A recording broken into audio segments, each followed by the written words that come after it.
ওগো আল্লাহ মরিচ খর ডাক দেয়া বলবে বোকা আমি না, মূর্খ আমি না, বরং তুমি মূর্খ, তুমি বোকা। হে আল্লাহর গোলাম, তুমি তো মরিচের ঝাল দেখছো, কিন্তু মরিচের মধ্যে ঝাল ছাড়াও আরো একটা সুন্দর মজা আছে, একটা গ্রান আছে। মরিচ যত ঝাল হোক না কেন, মজার চাইতে ঝাল বেশি নয়, গ্রানের চাইতে ঝাল বেশি। আসসালামু আলাইকুম ওয়া রাহমাতুল্লাহি ওয়া বারাকাতুহু। ইখলাসের সাথে আমলের নিয়ত হেদায়েতের উদ্দেশ্যে নির্ধারিত সময়ের মধ্যে কিছু কথা বলা ও শোনার মতো তৌফিক যেন আল্লাহ রাব্বুল আলামিন আমাদের সকলকে দান করেন। সকলে বলি আমিন। আলহামদুলিল্লাহ আলহামদুলিল্লাহ ওয়া কাফা ওয়া সালামুন আলা ইবাদিহিল্লাযীনা ইসতাফা। أما بعد فأعوذ بالله من الشيطان الرجيم. بسم الله الرحمن الرحيم. يا أيها الذين آمنوا ادخلوا في السلم كافة ولا تتبعوا خطوات الشيطان إنه لكم عدو مبين. صدق الله العظيم. عن ابن عمر قال قال رسول الله صلى الله عليه وسلم بني الإسلام على خمس: شهادة أن لا إله إلا الله وأن محمدا عبده ورسوله، إقام الصلاة وإيتاء الزكاة والحج وصوم رمضان، أو كما قال النبي عليه الصلاة والسلام. وصدق رسوله النبي الكريم، ونحن على ذلك من الشاهدين والشاكرين. لا إله إلا الله، لا إله إلا الله، لا إله إلا الله.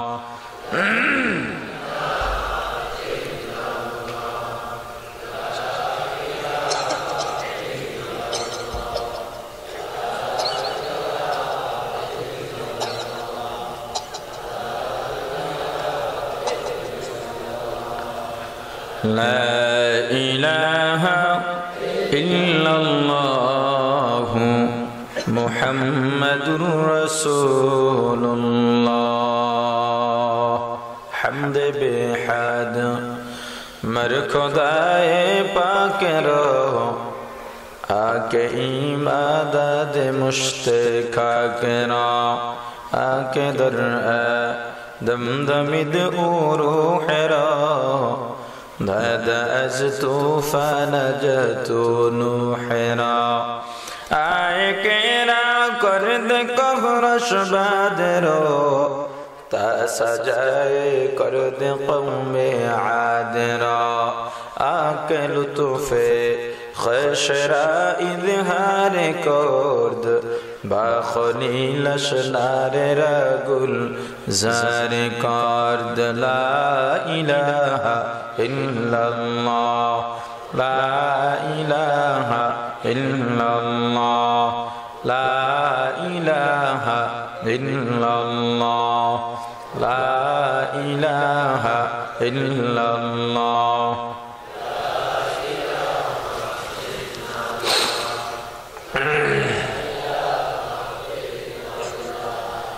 ला इलाहा इल्लल्लाह মুহাম্মাদুর রাসূলুল্লাহ। আলহামদুলিল্লাহ। কঙ্গাই আল ইনসাফ যুব সমাজ কর্তৃক আয়োজিত তৃতীয় বার্ষিক ইসলামী মহাসম্মেলনের সমাপনী অধিবেশনের মহতরম সভাপতি মুআজ্জাজ মুকাররম হযরত উলামায়ে কেরাম, দূর দূরান্ত থেকে আগত ইসলাম প্রিয়, দিন প্রিয়, মর্দে মুজাহিদ, আল্লাহ রাব্বুল আলামিনের আশিকিন জাকিরিন মুসলমান ভাইরা, কলিজার টুকরা সমবয়সী যুবক ও ছাত্র বন্ধুগণ, পর্দানিশী মা ও বোনেরা, আল্লাহ তাআলা দরবারে লক্ষ কোটি শুকর ও সুজুদ।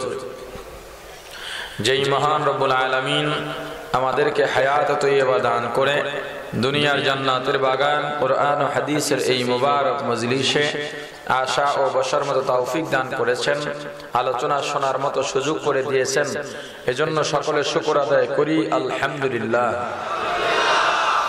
আলোচনা শুরুতে পবিত্র কালামুল্লাহ শরীফের ৬৬৬৬ আয়াতের মধ্য হতে ছোট্ট একখানা আয়াতে কারিমা তেলাওয়াত করেছি এবং রাসূল করিম সাল্লাল্লাহু আলাইহি ওয়াসাল্লামের অসংখ্য অগণিত হাদিস শরীফের মধ্য হতে বুখারী শরীফের প্রথম খণ্ডের কিতাবুল ঈমানের শুরুর দিকের একখানা হাদিস শরীফ তেলাওয়াত করেছি। আল্লাহ তাআলা যদি তৌফিক দান করেন, আয়াতে কারিমা এবং হাদিস শরীফের আলোকে আপনাদের মাঝে কিছু আলোচনা করার চেষ্টা করব ইনশাআল্লাহ। আল্লাহ রাব্বুল আলামিন বিশ্বজগতের মানুষকে, এই মানুষের মধ্যে যারা ঈমান এনেছে, আল্লাহ, আল্লাহর রাসূল, আখিরাত, কিয়ামত ইত্যাদি বিশ্বাস করেছে, আল্লাহ রাব্বুল আলামিন ঈমানদারদেরকে সম্বোধন করেন ইয়া আইয়ুহাল্লাযীনা আমানু, হে ঈমানদারেরা। কাদেরকে ডাকলেন? সবার জবাব দিতে হবে। যারা জবাব দিতে পারবেন না তারা ময়দান ছেড়ে চলে যান, ঘুম নষ্ট করে কোনো ফায়দা নেই, এমনি মাঠে জায়গা নেই, মানুষজন কষ্ট করে দাঁড়িয়ে আছে। যারা জবাব দিতে পারবেন না তারা চলে যাবে। আব্রাহাম লিঙ্কনের পুঁজিবাদী কুফুরি গণতন্ত্রের চোর বাটপার মার্কা প্রার্থীর পিছনে সারা রাত দৌড়ান, 100 টাকার কালো নোট পেয়ে গলাটা ভেঙে ঘরে ঢুকেন। লজ্জা লাগে না? জিহ্বা তো আল্লাহ আপনাকে এই জন্য দেন নাই। কোরআন সুন্নাহর আলোচনার মজলিসে এসেছেন, এই মজলিসে উলামায়ে কেরাম, ওয়াইজিনে কেরামের কথা উত্তর দেওয়া মানে সত্যের পক্ষে সাক্ষী দেওয়া। সত্যের পক্ষে সাক্ষী দিলে গুনাহ হয়। আমি জানি এই যতটুকু বললাম এরপরেও সবাই আমার কথার উত্তর দিবে না। উলামায়ে কেরাম বলতে বলতে যদি গলার থেকে রক্ত বের করে দেন, কাঁদতে কাঁদতে যদি চোখের পানিতে গালের মধ্যে দাগও পড়ে যায়, এরপরেও উলামায়ে কেরামের কথা সবাই মানবে না, শুনবে না। কারণ সবাই যদি উলামায়ে কেরামের কথা মানতো আর শুনতো তাহলে এতগুলা জাহান্নাম আল্লাহর বানানো লাগতো না। আল্লাহ আমাদের হেফাজত করেন।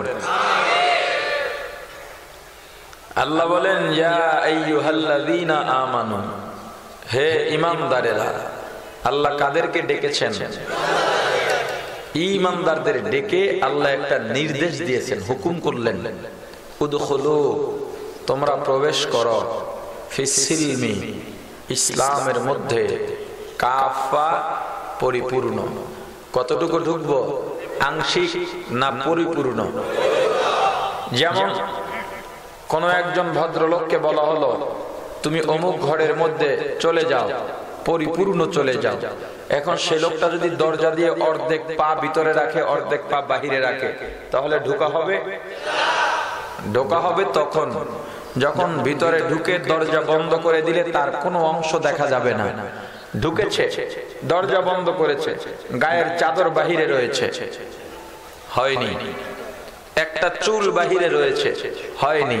পূর্ণাঙ্গ ঢুকতে হবে। ইসলামের মধ্যে ঢুকো, পূর্ণাঙ্গ ঢুকো। একটা বিধি বিধানের বাহিরে থাকা যাবে না।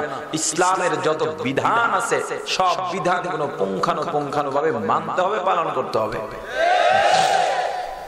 ভাইরা আমার, আল্লাহ ডাকলেন কাদেরকে? অর্ডার করলেন ইসলামে ঢুকতে। হুকুম করলেন কি? হুকুম করলেন কি? ইসলামে ঢুকতে বললেন। আংশিক না পরিপূর্ণ? পরামর্শ দিলেন লা তাত্তাবিউ খুতুওয়াতিশ শাইতান, খবরদার শয়তানের ইত্তেবা অনুসরণ করো না। সতর্কবাণী দিলেন, ইন্নাহু লাকুম আদুউম মুবিন, কেননা ওই শয়তান তোমাদের প্রকাশ্য দুশমন। আল্লাহ ডেকেছেন কাদেরকে? আবার বলেন। হুকুম করেছেন কি? এটা রহস্যজনক অর্ডার। ইমানদারকে আল্লাহ ইসলামে ঢুকতে বললেন, কারণ কি? ইমানদার তো এমনি ইসলামের মধ্যে থাকার কথা। ইমানদারকে আল্লাহ আলাদাভাবে ইসলামে ঢুকতে বললেন কেন? শুধু এখানে নয়, আল্লাহ তাআলা কালামুল্লাহ শরীফের বিভিন্ন জায়গায় ইমানদারকে এভাবে একের পর এক অর্ডার করে দিয়েছে। যেমন কুরআনুল কারীমের অন্যত্র আল্লাহ বলেন, ইয়া আইয়ুহাল্লাযীনা আমানুত্তাকুল্লাহ,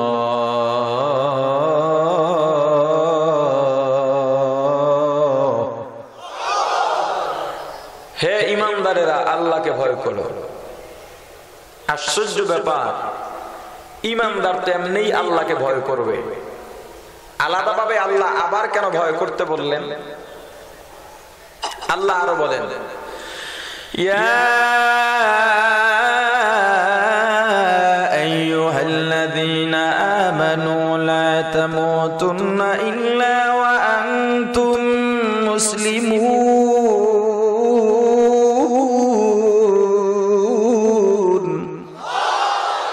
হে ইমানদারেরা মুসলমান না হয়ে মরো না।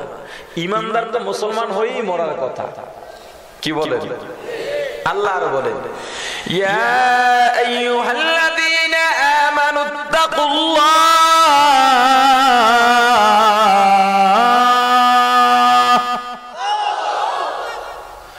ওয়া কুনু মা'আস সাদিকিন।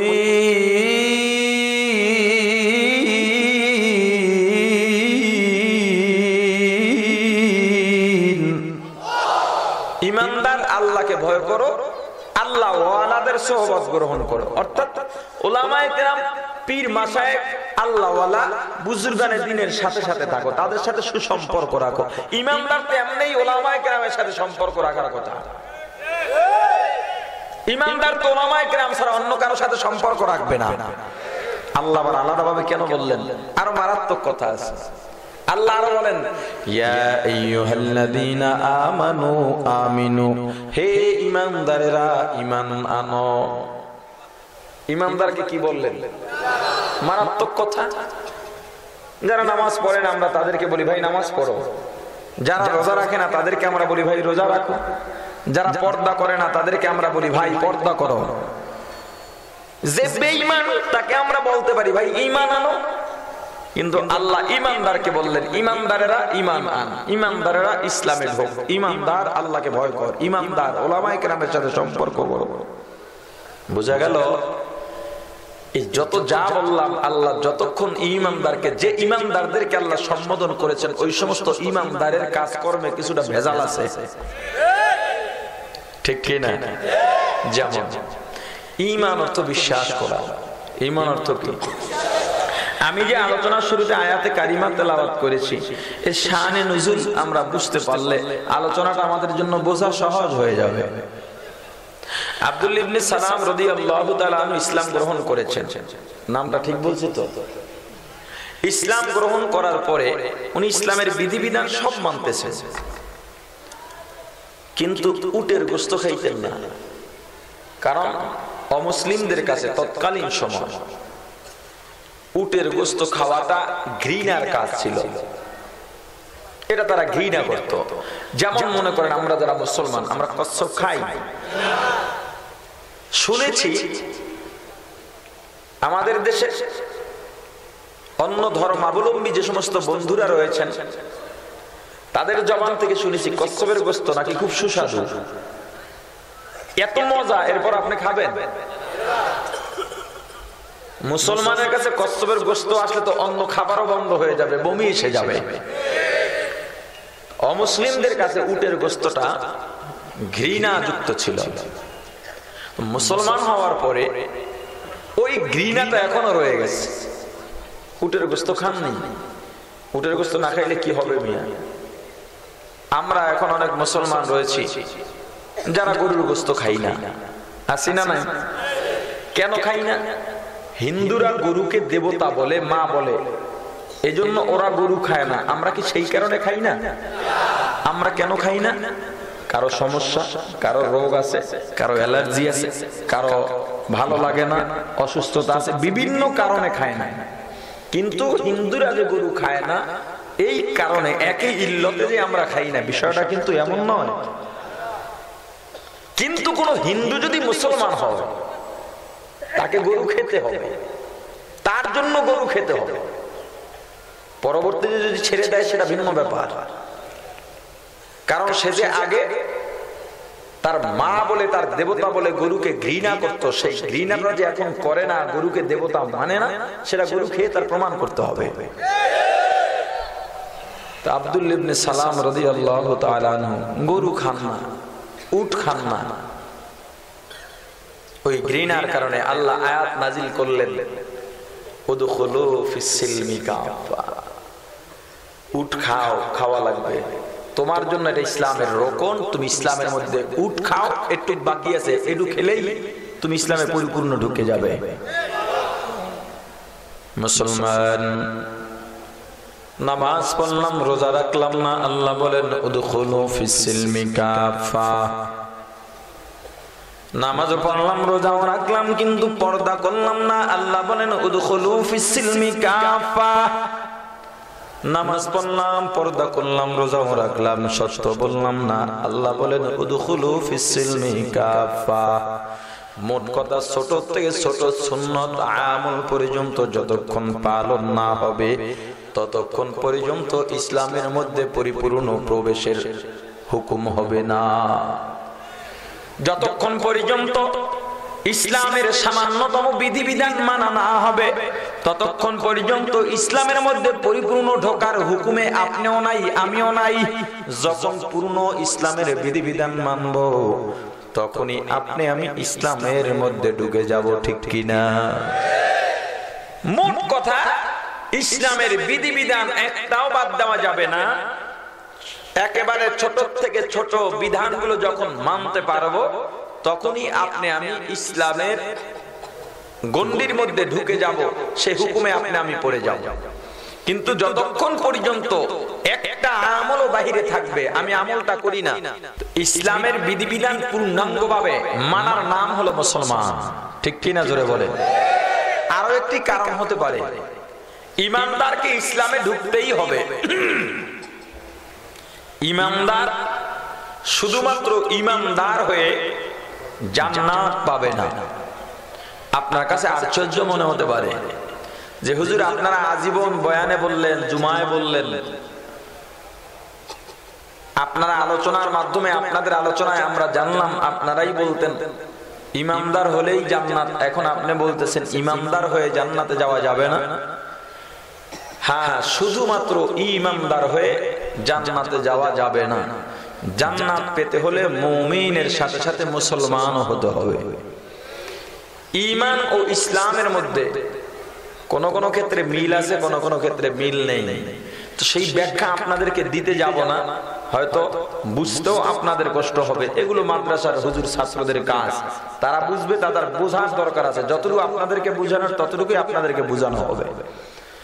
শুধুমাত্র ইমানদার হয়ে জান্নাতে যাওয়া যাবে না, এটা যে অর্থে বললাম সেই অর্থটাই আপনাদেরকে বুঝাচ্ছি। আবার মুমিন হয়েও জান্নাতে যাওয়া যাবে, শুধুমাত্র মুমিন হয়ে জান্নাতে যাওয়া যাবে, এটারও একটা ব্যাখ্যা আছে। সেই ব্যাখ্যাটা আমার বলার আলোচ্য বিষয় আপনাদের মাঝে নয়। কারণ যেহেতু ইমানদারকে আল্লাহ ইসলামে ঢুকতে বলেছেন, সেহেতু এই ধরনের ইমানদারকে নিয়েই আপনাদেরকে আমি আলোচনা করতে চাই। যেমন ঈমান অর্থ বিশ্বাস করা। ঈমান অর্থ কি? বিশ্বাস। যেমন টুপি মাথায় দিলাম, আপনি বিশ্বাস করলেন, আমি বিশ্বাস করলাম। টুপি মাথায় দেওয়া সুন্নত, এটা রাসূলের তরিকা। আপনি আমি টুপির ইমানদার হয়ে গেছি, কিন্তু এই টুপির ইমান দিয়ে জান্নাত পাওয়া যাবে না। জান্নাত যদি পেতে চাও, টুপি মাথায় দিয়ে টুপির মুসলমান হতে হবে। নামাজ পড়া লাগবে, বিশ্বাস করলাম, নামাজের ইমানদার হয়ে গেলাম। কিন্তু নামাজের শুধুমাত্র নামাজের ইমান দিয়ে জান্নাত পাওয়া যাবে না। জান্নাত যদি পেতে চাও, নামাজ নিজে আদায় করে নামাজের মুসলমান হওয়া লাগবে। কারণ মুসলমান অর্থ আত্মসমর্পণ করা। মুসলমান অর্থ কি? কার কাছে আত্মসমর্পণ করব? কিভাবে আত্মসমর্পণ করব? আল্লাহর বিধি বিধান যা আছে সব পালন করা মানেই আত্মসমর্পণ করা। তো আল্লাহ বলছেন ইমানদার শুধু বিশ্বাস দিয়ে হবে না, আত্মসমর্পণ কর, ইসলামের বিধি বিধান সব পালন কর। আল্লাহ ঢুকতে বললেন কোথায়? জোরে বলেন না কেন? ইসলাম আসলে কি? যদি আপনাকে বলা হয় আপনি অমুক জায়গায় যাবেন, ওই জায়গার পরিচয় যদি আপনার কাছে না থাকে, ঠিকানা আপনার কাছে না থাকে, আপনি যেতে পারবেন? আমি আপনাদের মাহফিলে আসলাম, ঠিকানা যদি আমি না জানতাম, আমাকে না বলা হতো, আমি আসতে পারতাম? ইসলামে আল্লাহ ঢুকতে বললেন, ইসলাম কি জিনিস এটা জানলে চিনলে পরিচয় পেলেই তো আমরা ঢুকতে পারবো। পয়গম্বরে আরবি মুহাম্মদুর রাসূলুল্লাহ সাল্লাল্লাহু আলাইহি ওয়াসাল্লাম ইসলামের পরিচয় দিয়েছেন। قال النبي صلى الله عليه وسلم بني الإسلام على 50 شهادة أن لا إله إلا الله وأن محمدا عبده ورسوله। ও মুসলমান ইমানদার আল্লাহর গোলাম, পয়গম্বর ইসলামের পরিচয় দেন। পয়গম্বর ডাক দিয়ে বলেন, বিশ্বজগতের উম্মত, ইসলাম 5টা জিনিসে পরিপূর্ণ হয়। কয়টা? ইসলামের ভিত্তি 5টা জিনিসের উপর। 5টা জিনিসের মাধ্যমে ইসলাম পরিপূর্ণ হয়। 1 নম্বরে 2টা সাক্ষী দিতে হবে। কয়টা? 2 সাক্ষীর 1 সাক্ষী শাহাদাতু আল্লা ইলাহা ইল্লাল্লাহ। আল্লাহ এরকম ডিস্টার্ব দিলে কথা বলা যাবে না। বন্ধ হলো কেন মাইকটা? অপারেটর কোথায়? আবার কারেন্ট যাবে, আবার বন্ধ হবে, এভাবে চলবে? কয় কেজি তেল যাবে আপনার? সরাসরি আপনি জেনারেটরে রেখে দেন।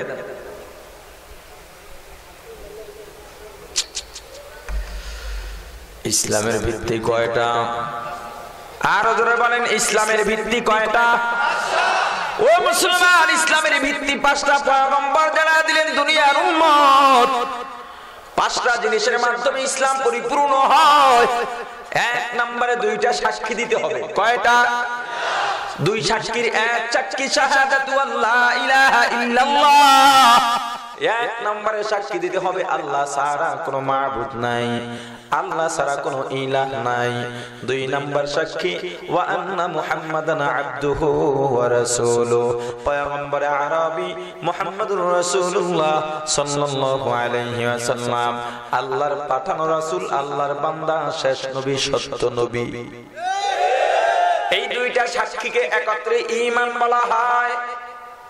2টা সাক্ষীকে একত্রে কি বলে? ঈমান। তাহলে কি দাঁড়ালো? ইসলাম কয় জিনিসে পরিপূর্ণ হয়? 1 নম্বরে কি? ঈমান। 1 নম্বরে কি? প্রত্যেকটা জিনিসের শেষ পর্যন্ত পরিচয় পেলে মানা সহজ হয়। এখন ঈমান কাকে বলে সেটাও তো জানা দরকার, ঠিক কিনা? ও মুসলমান, ঈমান কাকে বলে? ইসলাম 5 জিনিসে পরিপূর্ণ হয়, ঈমান 3 জিনিসে পরিপূর্ণ হয়। কয় জিনিস? মুখস্থ রাখবেন। ইসলাম কয় জিনিসে পরিপূর্ণ হয়? ঈমান কয় জিনিসে পরিপূর্ণ হয়? 1 নম্বরে ইকরার বিল লিসান, 2 নম্বরে তাসদীক বিল জিনান, 3 নম্বরে আমাল বিল আরকান। 1 নম্বরে মুখে স্বীকার করা, 2 নম্বরে অন্তরে বিশ্বাস করা, 3 নম্বরে কাজে পরিণত করা। কোন জিনিসগুলো জবানে স্বীকার করব, অন্তর দিয়ে বিশ্বাস করব, কাজে পরিণত করব। 7টা জিনিস মুখে স্বীকার করতে হবে, অন্তরে বিশ্বাস করতে হবে, কাজে পরিণত করতে হবে। কয়টা জিনিস জোরে বলেন? যদি আমার সংখ্যাগুলো প্রত্যেকটা সংশ্লিষ্টর সাথে মুখস্থ রাখতে পারেন তাহলে আলোচনা বোঝা সবার জন্য সহজ হবে। ইসলাম কয় জিনিসে পরিপূর্ণ হয়? ঈমান কয় জিনিসে পরিপূর্ণ হয়? ঈমান আনবো কয় জিনিসের উপর? 1 নম্বরে আমানতু বিল্লাহ, 2 নম্বরে ওয়া মালাইকাতিহি, 3 নম্বরে ওয়া কুতুবিহি, 4 নম্বরে ওয়া রাসূলিহি, 5 নম্বরে ওয়াল ইয়াউমিল আখির, 6 নম্বরে ওয়াল কদরি খাইরিহি ওয়া শাররিহি মিনাল্লাহি তাআলা, 7 নম্বরে ওয়াল বা'তি বা'দাল মাউত। 1 নম্বরে আল্লাহর উপরে ঈমান আনতে হবে। কার উপর? জোরে বলেন। ও মুসলমান, আল্লাহর উপরে কিভাবে ঈমান আনতে হয়? ভয় নাই, চিন্তা নাই। আল্লাহ জানায় দিলেন পয়গম্বর, আমি আল্লাহর উপরে কিভাবে ঈমান আনতে হবে। মন করা ঈমান আনলে চলবে না। আমি আল্লাহ জানায় দিলাম, ও পয়গম্বর, আপনি দুনিয়ার মানুষকে জানায় দেন আমি আল্লাহর পরিচয়। আমি আল্লাহ, আল্লাহু আহাদ, আমি আল্লাহ এক, আমি আল্লাহর সাথে কোনো শরীক নাই, আমি আল্লাহ অদ্বিতীয়, আল্লাহু আহাদ লা শারীকা লাহু। আল্লাহ কয়জন? আর জোরে বলেন, আল্লাহ কয়জন? আল্লাহ এক, আল্লাহর সাথে কোনো শরীক নাই, আল্লাহ অদ্বিতীয়। ও মুসলমান, আল্লাহু আহাদ অন্তরের মধ্যে ঢুকাও, তোমার জীবনটা আল্লাহু আহাদ দিয়া সাজাও। তোমার টার্গেট হবে আল্লাহু আহাদ। তোমার জীবনের যা কিছু হবে সব হবে আল্লাহু আহাদকে ঘিরে। দেখবা জীবনের কোনো মোহ, তোমাকে দুনিয়ার মোহ তোমাকে কাবু করতে পারবে না। আল্লাহর সাথে শরীক করা যাবে না। যত রাসূল নবী আল্লাহ দুনিয়ার মধ্যে পাঠাইছেন, সব নবীর প্রথম কাজ ছিল শিরকের বিরুদ্ধে দাওয়াত দেওয়া, মানুষকে শিরক মুক্ত আমল করার দাওয়াত। ও মুসলমান, মূর্তির বিরুদ্ধে দাওয়াত। আল্লাহ ছাড়া কারো উপাসনা করা যাবে না, আল্লাহ ছাড়া কারো পূজা করা যাবে না, আল্লাহ ছাড়া কারো কাছে মাথা নত করা যাবে না। ইবাদত করব কার? হায়াতের মালিক কে? মৌতের মালিক কে? সন্তান দেওয়ার মালিক কে? শান্তি দেওয়ার মালিক কে? সুখে রাখার মালিক কে? দুঃখে রাখার মালিক কে? ধনী বানানোর মালিক কে? গরিব বানানোর মালিক কে? সুস্থ রাখার মালিক কে? অসুস্থ রাখার মালিক কে? সব কিছুর মালিক কে? জোরে বলেন আল্লাহু আকবার। আরো জোরে বলেন আল্লাহু আকবার। আরো জোরে বলেন আল্লাহু আকবার। আল্লাহ আল্লাহ क्या मुबारक नाम है, अल्लाह अल्लाह आशिकों का काम है, जिक्र हक़ मुदग़दाई रूह रा, मरहमा मोदी दिले मजरूह रा। قل إن صلاتي ونسكي ومحياي ومماتي لله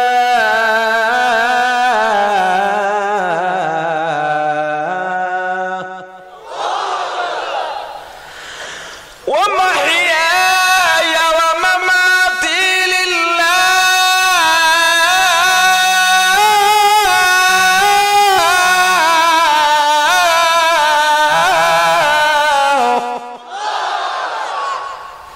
ومحياي ومماتي لله رب العالمين।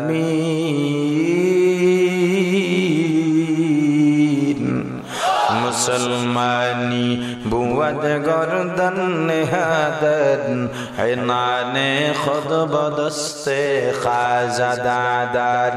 ও মুসলমান ইমানদার, আল্লাহর গোলামি কিভাবে করতে হয় আল্লাহ শিখায় দিলেন পয়গম্বর। আপনি দুনিয়ার মানুষকে শিখায় দেন আমি আল্লাহর গোলামি কিভাবে করতে হয়, আত্মসমর্পণ কেমনে করতে হয়। ঘোড়ার মুখের মধ্যে যখন লাগাম লাগাইয়া ঘোড়ার মালিক দুহাতের মধ্যে চাবুক টানিয়া দুহাতের মধ্যে ঘোড়ার লাগামের রশিটা ধরে নেয়, ওই ঘোড়া বোবা কণ্ঠে ডাক দিয়া বলে, মালিক যেহেতু মুখের মধ্যে লাগাম লাগায় দিছ, আমার চলার পথে কোনো স্বাধীনতা নাই, আমার গতিপথের কোনো স্বাধীনতা নাই। এ মালিক, যখন ডানে টানবা ডানে যাবো, বামে টানবা বামে যাবো, সামনে যাইতে বলবা যাবো, যখন দাঁড়াইতে বলবা দাঁড়াবো, আমার কোনো স্বাধীনতা নাই। মুসলমান, আত্মসমর্পণ কিভাবে করতে হয় আল্লাহ রাব্বুল আলামিনের কাছে তোমার জীবনের রশিটা ছেড়ে দাও, ডাক দাও, আল্লাহ আমার জীবন, আমার মরণ, আমার তাকওয়া, আমার পরহেজগারি, আমার ইবাদত, আমার নামাজ, আমার রোজা, আমার কুরবানি, আমার যা কিছু আছে সব হবে রেজায়ে মাওলা। মুসলমান ইমানদার, আল্লাহ কয়জন? আল্লাহ কয়জন? প্রত্যেক পয়গম্বরের দাওয়াত ছিলেন, প্রথম কাজ করতেন তারা শিরকের বিরুদ্ধে মানুষকে দাওয়াত দিতেন। আল্লাহর সাথে শরীক করা যাবে না, মূর্তির বিরুদ্ধে পূজা, মূর্তির পক্ষে মূর্তির পূজা করা যাবে না, মানুষের হাতে বানাইয়া কোন প্রতিমার পূজা করা যাবে না। যদি মাথা নত করতে হয়, মাথা নত করবে একমাত্র আল্লাহর কাছে। এজন্য পয়গম্বর দুনিয়ার মানুষকে জানা দিলেন, এ দুনিয়ার উম্মত, যাতে মানুষ মানুষের পূজা না করে, মানুষের গোলামি না করে। এজন্য পয়গম্বর জানা দিয়েছেন, قال النبي صلى الله عليه وسلم لا تدخل الملائكة بيتا فيه كلب أو تصاوير أو كما قال النبي عليه الصلاة والسلام। পয়গম্বর জানাতেন, ও বিশ্বজগতের উম্মত, যাদের ঘরের মধ্যে কুকুর অথবা কোনো প্রাণীর ছবি থাকবে, ওই ঘরের মধ্যে আল্লাহর রহমতের ফেরেশতা প্রবেশ করবে না। কেন? কোন ছবি যদি ঘরের মধ্যে রাখো, কোন একদিন তুমি পূজায় লিপ্ত হয়ে যেতে পারবা। তো কেমন প্রাণী? মুহাদ্দিসিন ইকরাম বলেন, যেই প্রাণী এক জায়গা থেকে অন্য জায়গায় যাইতে পারে, স্থানান্তরিত হতে পারে, এ সমস্ত প্রাণীর ছবি রাখা যাবে না। গাছ একটা প্রাণী, এক জায়গা থেকে অন্য জায়গায় যেতে পারে, গাছ রাখা যায়। যেই প্রাণী এক জায়গা থেকে অন্য জায়গায় যাওয়া সম্ভব বা যেতে সক্ষম, এমন প্রাণীর ছবি ঘরের মধ্যে রাখা যাবে না। পয়গম্বর দাওয়াত দিলেন মূর্তির বিরুদ্ধে। মূর্তির বিরুদ্ধে দাওয়াত দিতে গিয়ে পয়গম্বর তায়েফের প্রান্তরে রক্তে রঞ্জিত হলেন। রক্তে পয়গম্বরের জুতা পায়ের সাথে আটকে গেল। আর আজকে মুসলমান সেই পয়গম্বরের রওজা শরীফ জিয়ারত করতে গিয়ে, মদিনাতুল মুনাওয়ারা, মক্কাতুল মুকাররমা জিয়ারত করতে গিয়ে নবীজির রওজা তাওয়াফ করতেছে, নবীজির রওজা জিয়ারত করতেছে, আর চোখের পানি ছেড়ে কাঁদতেছে। বের হয়ে যখন হোটেলে যাবে, দেখে রাস্তার মধ্যে মূর্তি বানায় রাখছে, সুন্দর পুতুল। চিন্তা করলো নাতির জন্য নিয়ে যাই, সন্তানের জন্য নিয়ে যাই। হাজী সাহেব মানুষ, সেখান থেকেই মূর্তি নিয়ে বাড়িতে চলে আসে। এরপরে সুকেজে সুন্দর করে সাজিয়ে রাখে। কথা বলেন না কেন? নীরবে মূর্তি পূজা চলতেছে। ছবিওয়ালা ঘর তো খুব কমই আছে। যারা বিএনপি করেন, যদি জিয়াউর রহমান আর খালেদা জিয়ার ছবি ঘরে না টানায় তো পেটের ভাত হজমই হয় না। যারা আওয়ামী লীগ করে, শেখ মুজিবুর রহমান আর শেখ হাসিনার ছবি ঘরের মধ্যে না লাগালে পেটের ভাত হজমই হয় না। অনেকে আবার পীরের ছবিও টানায় রাখে। হাজী সাহেব মানুষ, নামাজের প্রথম কাতারে সব সময় দাঁড়ায়, তসবিহ একটা হাতে আছে, কিছু বলুক আর না বলুক দিয়ে ঠাস ঠাস করতেছে, একটা টানতেই আছে। হুজুর আমার বাসায় আপনি খাবেন, আল্লাহ আমাকে বাইতুল্লাহ জিয়ারত করাইছেন আপনাদের দোয়ায়। মানে নিজে যে হাজী সাহেব এটা প্রমাণ করতেছে, নিজে নিজে প্রকাশ করতেছে। তো ঢুকলাম ঘরে সালাম দিয়ে। পৃথিবীর সর্বশ্রেষ্ঠ দোয়া সালামের মধ্যে। কিসের মধ্যে? সালামের মধ্যে। আসসালামু আলাইকুম ওয়া রাহমাতুল্লাহ ওয়া বারাকাতুহু। এই যে এখানে তিনটা বড় বড় পুরস্কার আছে, বড় বড় তিনটা উপটোকন আছে, যে তিনটা জিনিস পয়গম্বরকে আল্লাহ রাব্বুল আলামিন মেরাজের রজনীতে আপ্যায়িত করেছিলেন, যে তিনটা পুরস্কার দিয়ে। ইয়া আইয়ুহান নবী ওয়া রাহমাতুল্লাহি ওয়া বারাকাতুহু। এক নম্বরে শান্তি, দুই নম্বরে রহমত, তিন নম্বরে বরকত। দুনিয়ার এমন কোন মানুষ নাই যারা শান্তি চান না, দুনিয়ার এমন কোন মানুষ নাই যারা রহমত চান না, দুনিয়ার এমন কোন মানুষ নাই যারা বরকত চান না। ঠিক কি না? এই যে সালাম দিয়ে ইমাম সাহেব ঘরে ঢুকবে, রহমতের ফেরেশতা গেছে যে ইমাম সাহেব তো সালাম দিবেন, এই তিনটা দোয়া কে পৌঁছাবে? ফেরেশতারা বাহন হয়ে নিজেদের থেকে রাহবার হয়ে ঘরে ঢুকিয়ে দিবেন। কিন্তু ঘরে গিয়া ইমাম সাহেব সালাম দিয়ে ঢুকে, কিন্তু দোয়া আর ঘরে ঢুকে না, ফেরেশতা চলে যায়। কেন? ঘরের মধ্যে নিজের বিশাল সন্তান একটা ছবি ভেটকে রয়েছে। কেউ হাজী সাহেব ছবি ডাকা, কয় আমার পুত্রের। এটা টানাই রাখছেন কেন? হুজুর মানাইতে তো পারি না, ছেলেটা বিদেশ থেকে আজকে 2 বছর বিদেশ থাকে। ঘরের থেকে যখন বাইর হই আবার ঢুকি, একবার দেখি কলিজাটা ঠান্ডা হয়। এটার নামই তো পূজা। কথা কন না কেন? ছবি রাখবেন ঘরে? কারো ছবি রাখবেন? নাজাত দিবেন কে? দুনিয়ার কোন ছবি টবি টানাই আপনি নাজাত পেতে পারবেন না। পারবেন কয়েকদিন দুনিয়ার তাফালিং দেখাইতে, তবে এই দুনিয়ার মাস্তানি শেষ নয়। ঠিক কি না বলেন? আল্লাহ ডেকে বলেন, বান্দা সীমা লঙ্ঘন করিস না, মাস্তানি করিস না, তাফালিং করিস না। আমি আল্লাহ ধরি না, ধরলে কিন্তু ছাড়ি না। আমি আল্লাহ ধরি না, ধরলে কিন্তু ছাড়ি না। একবার যারে ধরি ইরাকের সাধারণ সাংবাদিকের জুতা দিয়া সাইজ কইরা ছাড়ি।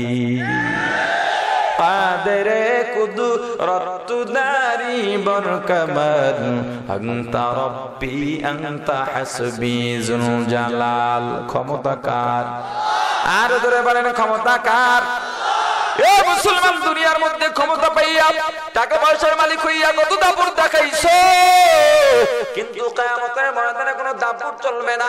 আল্লাহ রাব্বুল আলামিন পাহাড়িয়া সিফাতের নামের সাইকুটটা নাইয়া বড় গোসা করে ডাক দিবেন, লিমানিল মুলকুল ইয়াউম,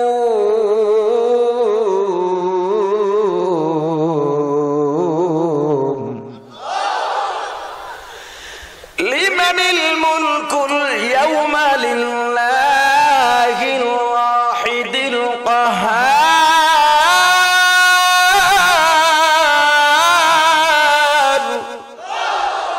ও বান্দা, আয় আয় পারলে আয় আয় আজকে বল। দুনিয়ার মধ্যে বলছো নামাজ পড়বো না, কে নামাজ পড়াবে? রোজা রাখবো না, কে রোজা রাখাবে? পর্দা করবো না, কে পর্দা করাবে? হালাল খাবো না, কে হালাল খাওয়াবে? পারলে আজকে বল, আজকে বল। এই দিনের মালিক কে? পারলে বল। হিসাব দিব না, কে নিবে বলার শক্তি নাই, কারণ এই দিনের মালিক লিল্লাহ ওয়াহিদিল কাহ্হার। চাপাবাজি চলবে না, চাপাবাজি করতে যাইবা আমার চাপাটা বন্ধ করে দিবে। اليوم نختم على أفواههم وتكلمنا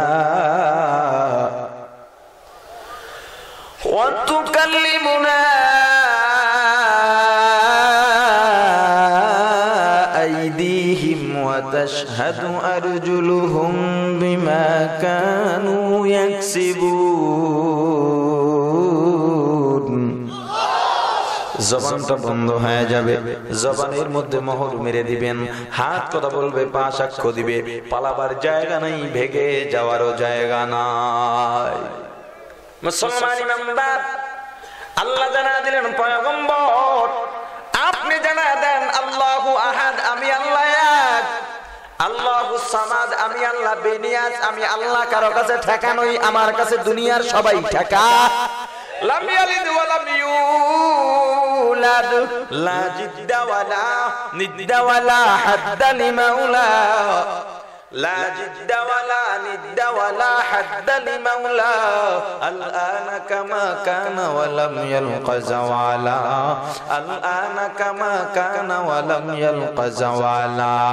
লা জাদ্দা ওয়ালা জাদ্দাতা লা আম্মা ওয়া খালা, লা হাইউলা লা সূরাতা লা শিবহা লিমাউলা, লা হাইউলা লা সূরাতা লা শিবহা লিমাউলা। ও পয়গম্বর জানা দেন, আমি আল্লাহ জন্মদাতা হইয়া কাউকে জন্ম দেই নাই, কোন জন্মদাতার থেকেও জন্ম নেই নাই। ওয়ালাম ইয়াকুল লাহু কুফুয়ান আহাদ, আমি আল্লাহর সমকক্ষ দুনিয়ার মধ্যে আর কেউ নাই। ও মুসলমান, আল্লাহ কয়জন? আল্লাহ কয়জন? আল্লাহর সাথে শরীক করা যাবে নি, আল্লাহর সাথে শরীক করা যাবে নি। আল্লাহ এক। জোরে বলেন আল্লাহু আহাদ। আর জোরে বলেন আল্লাহু আহাদ। আর জোরে বলেন আল্লাহু আহাদ। আল্লাহু আহাদ দিয়া তোমার জীবনটা সাজাও। দুনিয়ার কোন লোভ লালসা তোমাকে কখনোই পরাভূত করতে পারবে না। নবীজির এক জলিলুল কদর সাহাবী, একজন হাবশী গোলাম। হাবশার মানুষ বড় কালো হয়, এমন কালো, এমন কালো, মানুষ যত কালো হোক না কেন হাতের তালুগুলো সাদা দেখা যায়, কিন্তু পয়গম্বরের প্রিয় সাহাবী হাবশী গোলামের হাতের তালু পর্যন্ত কালো ছিল। সাহাবীর নাম হযরত বেলাল রাদিয়াল্লাহু তাআলা আনহু। পয়গম্বরের দাওয়াত পাইয়া, পয়গম্বরের আদর্শ দেখে ইসলাম গ্রহণ করলেন। একজন গোলাম মানুষ, আগে মানুষের গোলামি করত, মানুষকে টাকা দিয়ে কিনতো। যে গোলাম থাকতো নিজের কোনো স্বাধীনতা থাকতো না, মালিকের শেষ ইচ্ছাই গোলামের শেষ ইচ্ছা, তার কোনো চাহিদাও থাকতে পারবে না, তার কোনো যুক্তি তর্ক থাকতে পারবে না, বিনা যুক্তিতে মালিকের হুকুম পালন করতে হবে। পয়গম্বরের দাওয়াত পাইয়া, ইসলামের আদর্শ দেখে হযরত বেলাল ইসলাম কবুল করলেন। এখন তিনি কাজ করেন আর ছোট দুইটা নড়তেছে। একদিন মালিক ডাক দিয়া বলে, হে বেলাল, তোমার ঠোঁট নড়ে কেন? হযরত বেলাল জবাব দিয়া বলেন, মনিব, আমি আমার মালিকের নাম জপতেছি। কাফেরদের বড় লিডার খুশি হয়ে বলে, বেলাল, তোমার বেতন বাড়ায় দেব, তোমার চাহিদা বাড়ায় দেব, বেতন নয়, তোমার চাহিদা বাড়ায় দেব, তোমার স্বাধীনতা বাড়ায় দেব। এ বেলাল, তোমার স্বাধীনতা বাড়ায় দিব, যেহেতু তুমি আমার নাম জপতেছো, এখন তুমি আমার কাছের গোলাম হয়ে গেছো। বেলাল ডাক দিয়ে বলে, না মনিব, না, ভুল বুঝবেন না, আমি আপনার নাম ডাকি না। তাহলে কার নাম? আমাদের দেবতার নাম। বলে, না না, তাহলে কার নাম ডাকো? আমি তো তোমার মালিক, কোন মালিকের নাম ডাকো? বেলাল জবাব দেয়া বলে, মনিব, এমন একজন মালিকের নাম ডাকি যেই মালিক আপনারও মালিক, আমারও মালিক, দুনিয়ার সবকিছুর মালিক। আল্লাহু লা ইলাহা ইল্লা হুয়াল হাইয়ুল কাইয়্যুম,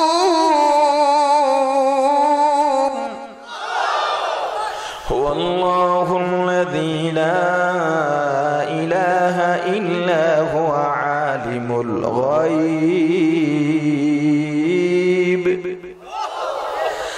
আলিমুল গায়বি ওয়াশ শাহাদাতি হুয়ার রহমানুর রহিম,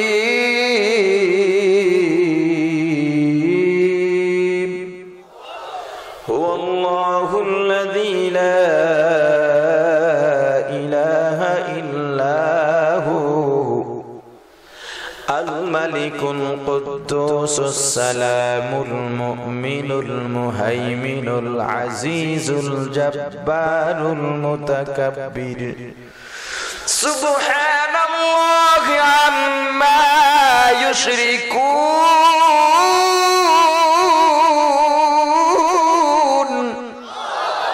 হুয়াল্লাহুল খালিকুল বারিউল মুসাউবিরু লাহুল আসমাউল হুসনা, ইউসাব্বিহু লাহু মা ফিস সামাওয়াতি ওয়াল আরদ ওয়া হুয়াল আজিজুল হাকীম। পয়গম্বর ইসলামের দাওয়াত দিয়ে দিলেন, আল্লাহর পরিচয় দিয়ে দিলেন। হযরত বেলাল রাদিয়াল্লাহু তাআলা আনহু কাফেরের লিডারকে ইসলামের পূর্ণ আল্লাহর পরিচয় দিয়ে দিলেন। আল্লাহ কেমন? আল্লাহকে পরিচয় দিয়ে দিলেন। মালিক খেপে গেছে, কাফেরদের লিডার খেপে গেছে। ও বেলাল, টাকা দিয়া কিনলাম আমি, তুমি আমার গোলাম, তুমি আমার গোলাম, আমার অনুমতি না নিয়া মুহাম্মাদের দরবারে যাইতে পারবা না, কারণ মুহাম্মদ আমাদের দুশমন, আমাদের ধর্মের দুশমন, আমাদের বাপ দাদার দুশমন। খবরদার, মুহাম্মাদের কাছে যাইতে পারবা না, ওই মুহাম্মাদের আল্লাহর নাম ডাকতে পারবা না। ও বেলাল, আমি যা বলি মানতে হবে, না হয় শাস্তি দিব। হযরত বেলাল জবাব দিয়া বলেন, ও মুনিব, দুনিয়ার এমন কোন শক্তি নাই যেই শক্তি বেলালের জবান দিয়া আল্লাহর নাম ফিরাতে পারবে। আউলিয়ারা কারে ওকবা ইখতিয়ার, জাহেলারা কারে দুনিয়া ইখতিয়ার, আশিকারা মিল্লাত মাযহাব জুদাস্ত, আশিকারা মিল্লাত মাযহাব খুদাস্ত। ভাইরা আমার, মালিক ডাক দিয়া বলে, বেলাল, যদি আল্লাহর নাম জবান থেকে ত্যাগ না করো রে বেলাল, পয়গম্বরের কাছে আসা যাওয়া বন্ধ না করো, তাহলে কঠিন শাস্তির ব্যবস্থা করা হবে। বেলাল বলল, যা মন চাই করেন, কিন্তু ইসলামের যে মহান আদর্শ দেখতে পাইলাম, যেমন ইসলামের আদর্শ পাইলাম, পয়গম্বরের ব্যবহার আদর্শ পাইলাম, এই আদর্শ ছেড়ে কোনোদিন আমি অন্য দিকে ফিরতে পারবো না, আদর্শ জীবনেও ছাড়তে পারবো না। মুসলমান ইসলামের চেয়ে বড় আদর্শ আর নাই, আছে নেই? কিন্তু আজকে মুসলমান সব ভাগ ভাগ হয়ে গেছে, দল দল বিভক্ত হয়ে গেছে। মুসলমান দলে দলে বিভক্ত হওয়ার কারণে কাফের মুশরিকরা মুসলমানদের উপরে অত্যাচার চালানোর সাহস পায়। ও মুসলমান, এক হও, এক হও। আল্লাহ যেহেতু এক, আমাদের নবী এক, কাবা এক, আসছি উলঙ্গ, যাব সবাই একই অবস্থায়। ও মুসলমান, ভাগ করে লাভ করে আল্লাহর গোলাম, সব মুসলমান এক হও, এক হও। মুসলমান এক টাকা লাগবে কিনা? এক আল্লাহর বান্দা দুই বিবাহ করছে, দোনো বিবি চায় স্বামীকে বেশি কাছে পাইতে। একদিন অনেক দূরের সফর করে স্বামী বাড়িতে ফিরেছে, দুই বউ দুই হাত ধরে টানাটানি শুরু করছে। স্বামী বলে, দেখো এভাবে যদি তোমরা আমাকে টানাটানি করো তো আমি আরো অসুস্থ হয়ে যাব, আমি সফর করে আসছি, দুর্বল মানুষ, আমি তোমাদেরকে একটা সিদ্ধান্ত দেই, পরামর্শ দেই। কি? বড় বউ ডান হাত আর ডান পায়ে তৈল মালিশ করো, আমার খেদমত করো। ছোট বউ বাম হাত আর বাম পা, দুজনই খুশি, সমান ভাগবে। বড় বউ এটা ভারী পিতলের বাটিতে করে সরিষার তৈল গরম করে নিয়ে আসছে, ডান হাত আর ডান পায়ে তৈল মালিশ করবে। স্বামী খুব দুর্বল, দুজন বিবির সম্পদকে, জোরে বলেন, স্বামী। তাদের মধ্যে ঝগড়া কাকে নিয়ে? স্বামী। বড় বউ আসছে, ঘটনাক্রমে হাতের থেকে বাটিটা বাম পায়ের উপরে পড়ে গেছে, পায়ের থেকে রক্ত বের হয়ে গেছে, গরম তৈল পরে ফুসকাও পড়েছে। স্বামী একটা চিল্লানি দিছে, ছোট বউ দৌড় দিছে, কি ব্যাপার, স্বামী চিল্লানি দিল কেন? এসে দেখে পায়ের থেকে রক্ত পড়তেছে, ফুসকা পড়ে গেছে, স্বামী ছটফট করতেছে। আচ্ছা, এই অবস্থায় দুই বিবি মিলে কি করা দরকার ছিল? জোরে বলেন, বুঝেন না? কি করা দরকার ছিল? বুঝতেছেন না? চিকিৎসা করা দরকার ছিল। কি করা দরকার ছিল? কিন্তু ছোট বউ বলতেছে, বাবু তুমি এই কামটা কেমন করলা? কয় ভাই রাগ করিস না, হাতেতে পড়ে গেছে, চিকিৎসা দরকার। কয় পড়ছে পড়ছে, তোমার ভাগের ডান পায়ে ফলাইতা, আমার বাম পায়ে পড়লো কেন? কোনোভাবেই ছোট বউকে বুঝানো যাচ্ছিল না। তো ছোট বউ কয়, ঠিক আছে, তুমি যেহেতু আমার পায়ে ফলাইছো, সেও এক বাটি তৈলাই না গরম করে ডান পায়ে ছেড়ে দিছে। এবার বড় বউ বলে, আমার অধিকার কম নাকি? সে একটা লাঠি এনে এক বাড়িতে বাম হাতটা ভেঙে দিছে, ছোট বউ ডান হাত ভেঙে দিছে। এভাবে মারতে মারতে, প্রতিযোগিতা করতে করতে স্বামীকে দুজন মেরেই ফেলল। সম্পদ ছিল কি? নিজেদের দ্বন্দ্বের কারণে যে সম্পদটা নষ্ট হয়ে যাচ্ছে সে কোনো খবর না। আজকে আমাদের সম্পদ হলো ইসলাম। মাইকের সাউন্ডটা বাড়ান। আজকে আমাদের সম্পদ কি? ঈমান, ইসলাম আমাদের সবচেয়ে বড় সম্পদ। আপনার আমার দলাদলির কারণে, ঝগড়াঝাটির কারণে ইসলাম যে রসাতলে যাচ্ছে, ইসলাম যে বিলীন হয়ে যাচ্ছে, সেটা মুসলমানের কোনো খবর নাই। একটা সময় দেখা যাবে আমরা যে সম্পদ নিয়ে আমাদের মধ্যে দলাদলি শুরু করেছি, সেই ইসলাম বিলীন হয়ে যাবে। কাফের মুশরিকের দল মুসলমানের রক্ত দিয়ে তখন গোসল করবে। সময় নাই, ইসলাম করুণ পরিস্থিতির সম্মুখীন হয়েছে। মুসলমান সব এক হয়ে যাও। কি ফায়দা? যে সমস্ত জিনিস নিয়ে তর্ক চলে, আমার কাছে অবাক লাগে বিষয়গুলো, চরম অবাক লাগে। আমি গত বছর কুটিম চৌমোহনী, আপনার এটা বিবাড়িয়ার কসবা থানা, একটা পরিচিত জায়গা, ওখানে মাহফিলে গেলাম। একজন বলতেছে, হুজুর গতবার আমরা একটা প্রশ্ন করেছিলাম, ওয়াইজকে উত্তর দিতে পারে না, স্টেজ থেকে নামায় দিয়েছে। খুব গর্বের সাথে বলতেছে। আমি বললাম, বাহ, আপনি একজন আলেমকে স্টেজ থেকে নামায় দিয়েছেন, খুব গর্ববোধ করতেছেন। কি কারণটা কি? বলে, হুজুর আমরা প্রশ্ন করেছিলাম, প্রশ্নের উত্তর দিতে পারে নাই। কি প্রশ্ন? নবীজি নূরের তৈরি না মাটির তৈরি? এই প্রশ্নের সন্তোষজনক উত্তর দিতে পারে নাই। আমি শরীয়তের সন্তোষজনক না আপনার সন্তোষজনক? কথা বলে না। সন্তোষজনক কি আপনার আমার হবে না শরীয়তের? জোরে বলেন। আমি এখানে একটা কোরআন হাদিস দিয়ে কথা বললাম, আওয়ামী লীগের বিরুদ্ধে গেল, না হয় বিএনপির বিরুদ্ধে গেল, না হয় কোন পীরের বিরুদ্ধে গেল, না হয় কোন সংগঠনের বিরুদ্ধে গেল, না হয় কোন ব্যক্তির বিরুদ্ধে গেল। এখন যার বিরুদ্ধে গেছে, যেই দল বা যেই পীরের বিরুদ্ধে গেছে, সে দাঁড়িয়ে যাবে আপনার কথাটা বন্ধ করে দেন, এ কথা হবে না। এটা কি সিস্টেম নাকি? এটা কি নিয়ম? 92% মুসলমানের দেশে চলবে যেটা কোরআন সুন্নাহ আছে সেটাই। আমার মত নয়, আমি মুসলমান, আল্লাহর মত রাসূলের পথই পথ, অন্য কোন চলবে না। তা আমি বললাম প্রশ্নটা কি আমাকেও করা হবে? জি জি। আপনি উত্তর না দিতে পারলে আজকে এখানে ওয়াজ করতে পারবেন না। তা আমি বললাম আপনি আমার সামনে আসেন। প্রথমে আমার কথাটা এভাবেই ছিল যে আপনি আগে আপনার নামটা বলেন, আপনার বাবার নাম বলেন, আগে বুঝে নেই আপনি কোন ধর্মের। কারণ আপনাকে দেখে আমি বুঝতেছি না আপনি কোন ধর্মের। আপনি প্রশ্ন যাকে করতেছেন তার মাথায় টুপি আছে, মুখে দাঁড়িয়ে আছে, গায়ে জুব্বা আছে, নামাজ পড়ার চেষ্টা করি, তেলাওয়াত করার চেষ্টা করি, ওলামায়ে কেরাম পীর বুজুর্গের সোহবতে থাকার চেষ্টা করি, মানুষকে দ্বীনের দাওয়াত দেওয়ার চেষ্টা করি। আপনাকে আমার বোঝার ক্ষমতা নেই যে আপনি কে। উনি নাম বললেন, পিতার নাম বললেন, নামে মনে হয় সে মুসলমান। এরপরে বললাম নবীজি নূরের তৈরি না মাটির তৈরি, এই প্রশ্ন করার অধিকার আপনি কোথায় পেয়েছেন? কে দিয়েছে আপনাকে অধিকার? যার মধ্যে রাসূলের সুন্নাত নাই, আপনি রাসূল নূরের তৈরি না মাটির তৈরি, এই অধিকার কোথায় পেয়েছেন? ফাইজলামির সীমা পান না, জায়গা পান না। ইসলাম নিয়ে ফাইজলামির অধিকার আল্লাহ কাউকে দেন নাই। এই নবীজি নূরের তৈরি না মাটির তৈরি, এইটা জানা ফরজ, ওয়াজিব, সুন্নাত কিচ্ছু নয়। সব ধোঁকা, সব ইহুদি খ্রিস্টানদের ষড়যন্ত্র চক্রান্ত।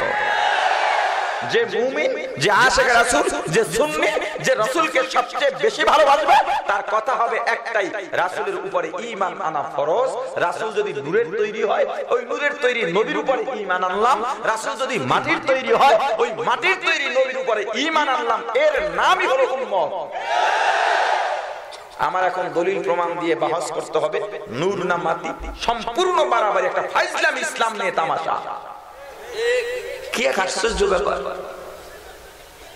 আপনি সুন্নি না আপনি ওয়াহাবি, এই শুধু আপনাদের কয়েকটা অঞ্চলে চলে যায়। বিরাট দুঃখের বিষয়।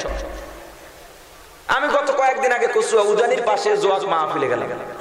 আমাকে এসে বলে, হুজুর, অনেকেই তো গেলে অনেক কথা বলে, হুজুর এই বিষয়ে ওয়াজ করেন, এই বিষয় করেন, সবাই কিছু আবদার রাখে, সব বিষয় তো বলা সম্ভব নয়, যে যেটা বলে শুনে থাকে।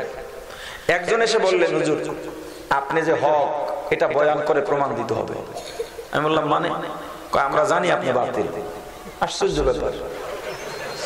তা আমি বললাম আপনি কে যে আপনার কাছে আমি হক এটা প্রমাণ দিতে হবে? সে ওই এক সাইজে, বোঝার উপায় নাই। রহিমউদ্দিন না কলিমউদ্দিন না নাম কৃষ্ণ বাবু, বোঝার উপায় নাই। তা আমি বললাম আমার অপরাধ। বলে আপনারা নবীকে ভাই বলেন, এটা চরম বেয়াদবি, আপনি ইসলাম থেকে বের হয়ে গেছেন। ফতোয়া দিতেছে মুফতি সাহেব। তা আমি বললাম আমি বয়ানের মধ্যেই কথাটা বলেছি যে নবীজিকে তো আমরা কখনো ভাই বলি না, কারণ আমরা হাদিস শরীফে পড়েছি রাসূল বলেছেন আমি তোমাদের পিতার মতো, রাসূল আমাদের বাবার মতো, আমরা তো ভাই বলি না। ভাই তো আমার জানা মতে আপনারা বলেন। আমি দ্বন্দ্বের জন্য কথা বলতেছি না, কাউকে হ্যাঁ বা কাউকে বড় করার জন্য বলতেছি না। আমার মনে দরদ, বাংলাদেশে 92% মুসলমান, অথচ এই বাংলার জমিনেই কাবার অবমাননা হয়, নবীজির অবমাননা হয়। এত মুসলমান থাকতে কেন বাংলার জমিন ইসলামের কথা বলা যাবে না? আফসোস, শয়তান ইবলিস যদি আপনাকে আমাকে দখল করে ফেলে তখন তার কিছু করার নাই। ঠিক কি না বলেন? তো আমি বললাম আমার জানা মত এটা তো আপনারাই বলে থাকেন নবীজিকে ভাই। নবীজিকে ভাই বলার কারণে যদি কেউ বাতিল হয়, জাহান্নামী হয়, তাহলে সেটা আমি প্রমাণ দেব আপনারাই হবে। কিভাবে? আমরা আচ্ছা বলেন তো, আমাদের দেশে কিছু ওয়াইজ আছে যারা বিশেষ করে এই মিলাদ কিয়াম, নবীজি গায়েব জানেন, হাজির নাজির, এগুলো নিয়েই বেশি বয়ান করে থাকেন। এবং আমরা যারা দেওবন্দি আছি, কওমি আছি, আমাদেরকে ওয়াহাবি বলে থাকেন। এরকম কিছু ওয়াইজ আছেন যারা নিয়মিত ফাতেমা রাদিয়াল্লাহু তাআলা আনহা, হাসান হুসাইন, কারবালা, নবীজির ইন্তিকাল, এগুলো নিয়ে বয়ান করে থাকেন। আছে না নাই? আচ্ছা, তারা ফাতেমা বলার সময় ফাতেমার সাথে আর কি যোগ করে বলে বলেন তো? বলেন বলেন, জোরে বলেন। আপনারা দিবেন আজকের ফয়সালা। তারা কি বলে? মা ফাতেমা। আচ্ছা, আমাদের বাচ্চা যদি মেয়ে হয় আমরা তাকে মা ডাকি, আমাদের ভাতিজি যদি হয় তাকে মা ডাকি, আমাদের ভাগ্নি যদি হয় তাকে মা ডাকি, আর আমাদের জন্মদাত্রীকে মা ডাকি, চাষিকে মা ডাকি, খালাকে মা ডাকি, ফুফুকে মা ডাকি। ঠিক আছে তো? আপনাদের অঞ্চলে এই নিয়ম আছে তো? ফাতেমা রাদিয়াল্লাহু তাআলা আনহা কার মেয়ে? জোরে বলেন না। নবীজির মেয়ে বিদায় নবীজি কি ডাকতেন? কি ডাকতেন? মা ডাকতেন। নবীজির মেয়ে বিদায় নবীজি ফাতেমাকে কি ডাকতেন? আমি যদি বলি মা ফাতেমা, তাহলে নবীজির মেয়ে আমার ভাতিজি, আমার ভাতিজি মানে নবী আমার ভাই। ফাইজলামির একটা সীমা থাকা দরকার। মরা তো লাগবে নাকি? আমরা ফাতেমাকে মা বলি না, আমরা হযরত আয়েশা সিদ্দিকা রাদিয়াল্লাহু তাআলা আনহাকে মা বলি, কারণ নবীজির স্ত্রী আমাদের মা। নবীজির মেয়ে তো আমাদের মা হতে পারে না। তবে শুকরিয়া, ওনাদের ভাষ্য অনুযায়ী ওখানের ৮০% লোক ছিল যারা আমাকে ওখানে অপমান করার চেষ্টা করবে, এই প্ল্যান করে আসছিল। কিন্তু আমার এই কথার পরে অনেকেই ফোন দিয়েছে, দেখা করেছে, হুজুর আমরা একটা ভুলেছিলাম, ভুলটা ভেঙে গেল। মানুষের প্রত্যেকের মেধা মস্তিষ্ক হতে হবে হক সন্ধানকারী। আমি আগের থেকে একটা পুষে পুষে আসছি, এখন এটাই আমার ধরে রাখতে হবে। এটার নাম বাহাদুরি নয়। আমার মরা লাগবে, শুধু এই চিন্তাটাই করেন। বালিশের সাথে মাথাটা লাগাইয়া চিন্তা করেন, আজরাইল যদি এখন আসে আমার অবস্থাটা আসলে হবে কি? আমার তো মরা লাগবে, কোনো উপায় নাই, আমার তো মরতেই হবে। আগুনে ডুবে মরলেও মরবো, পানিতে ডুবে মরলেও মরবো, গুলি খেয়ে মরলেও মরবো, মরা লাগবেই লাগবে। স্বাভাবিক মরণ হলেও হবে। তবে টেনশন কিসের, ভয় কিসের? দুনিয়ার কোনো মানুষ আপনাকে আমাকে মারতে পারবে না। পারবে গুলি করতে, আগুনে ফেলাইতে, পানিতে ডুবাইতে, এর চেয়ে বেশি কিছু পারবে না। জান কবজ করবে আজরাইল যখন আল্লাহ থেকে ছাড়পত্র পাবে। হাতে পায়ে ধরে বলি, দ্বন্দ্ব বাদ দেন, দ্বন্দ্ব বাদ দেন। মুসলমান এক হয়ে যান, মুসলমান সব এক কাতারে আসতে হবে।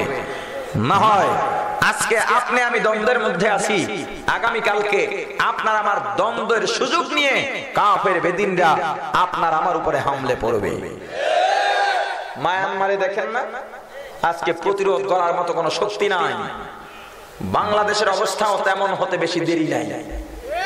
ওই মায়ানমারের রোহিঙ্গা মুসলমানদের নিধন করে হায়নার গোষ্ঠী সীমান্ত পেরিয়ে বাংলাদেশের মুসলমানদের রক্ত দিয়ে গোসল করার অপেক্ষায় আছে। এত রক্ত বিশ্বের জমিন আর কখনো দেখে নাই যেটা মায়ানমারের আরাকানের জমিনে প্রবাহিত হয়েছে। এত লাশ কখনো চোখে দেখেনি, এত অমানবিকতা, অমানবতা এটা কখনো বিশ্বের জমিন দেখেনি। মাধ্যম রোহিঙ্গা মুসলমানদের রক্তে নাফ নদী লাল হয়েছে, মুসলমানের ঘর বাড়ি আগুন দিয়ে জ্বালানো হয়েছে, মুসলমানদের স্বাধীনতা নাই। মায়ের সামনে সন্তানকে গলা টিপে হত্যা করা হচ্ছে, বাবার সামনে মেয়েকে ধর্ষণ করা হয়, সন্তানের সামনে মাকে ধর্ষণ করা হয়। তুমি মনে করো আরামে ঘুমোচ্ছ, এই ঘুম ভেঙে যাবে বাতিলের আক্রমণে। মুসলমান, আমরা এই বিশাল সম্মেলন থেকে আমাদের সরকারের মাধ্যমে জাতিসংঘের কাছে আমরা আবেদন করব, মায়ানমার অসভ্য রাষ্ট্রে পরিণত হয়েছে, সর্বকালের সর্বশ্রেষ্ঠ বর্বরতা রচিত করেছে মায়ানমারের বৌদ্ধ সন্ত্রাসীরা, সেনা সন্ত্রাসীরা। অতএব আমরা চাই মায়ানমারকে বিশ্বব্যাপী বয়কট করতে হবে। মায়ানমারের সাথে বিশ্বের কোনো সম্পর্ক থাকবে না, কোনো আর্থিক সম্পর্ক থাকবে না, কোনো বন্ধুত্ব থাকবে না, কোনো লেনদেন থাকবে না। আকাশ পথ, নদী পথ, সড়ক পথ সব বন্ধ করে মায়ানমারকে বয়কট করতে হবে। প্রিয় ভাইরা আমার, মায়ানমারের অং সান সূচি নামের বেয়াদব মহিলাকে শান্তিতে নোবেল দেওয়া হয়েছে। আমরা আবেদন জানাবো, এই মহিলার নোবেল কেড়ে নিয়ে, শান্তির নোবেল কেড়ে নিয়ে সর্বকালের সর্বশ্রেষ্ঠ বর্বর ও সন্ত্রাসীর নোবেল দিতে হবে। আমরা সরকারকে আহ্বান করব, সরকার প্রধানকে আহ্বান করব, আপনি সাহসী কন্যা, আপনার বাবার সাহসী ভূমিকায় বাংলাদেশ স্বাধীন হয়েছিল। সারা বাংলাদেশের মানুষ রাজনৈতিক মতামত ভুলে একটা বিষয় এখন সামনে দাঁড়িয়েছে যে আপনার কথায় উঠবে বসবে। আপনি মায়ানমারের বিরুদ্ধে যুদ্ধের ডাক দিবেন, বাংলাদেশের 100% মানুষ শুধু মুসলমান নয় 100% নাগরিক আপনাকে সাড়া দিয়ে যুদ্ধ করবে, জীবন দিবে। আপনি হবেন মহামনীষী বাংলার ইতিহাসে।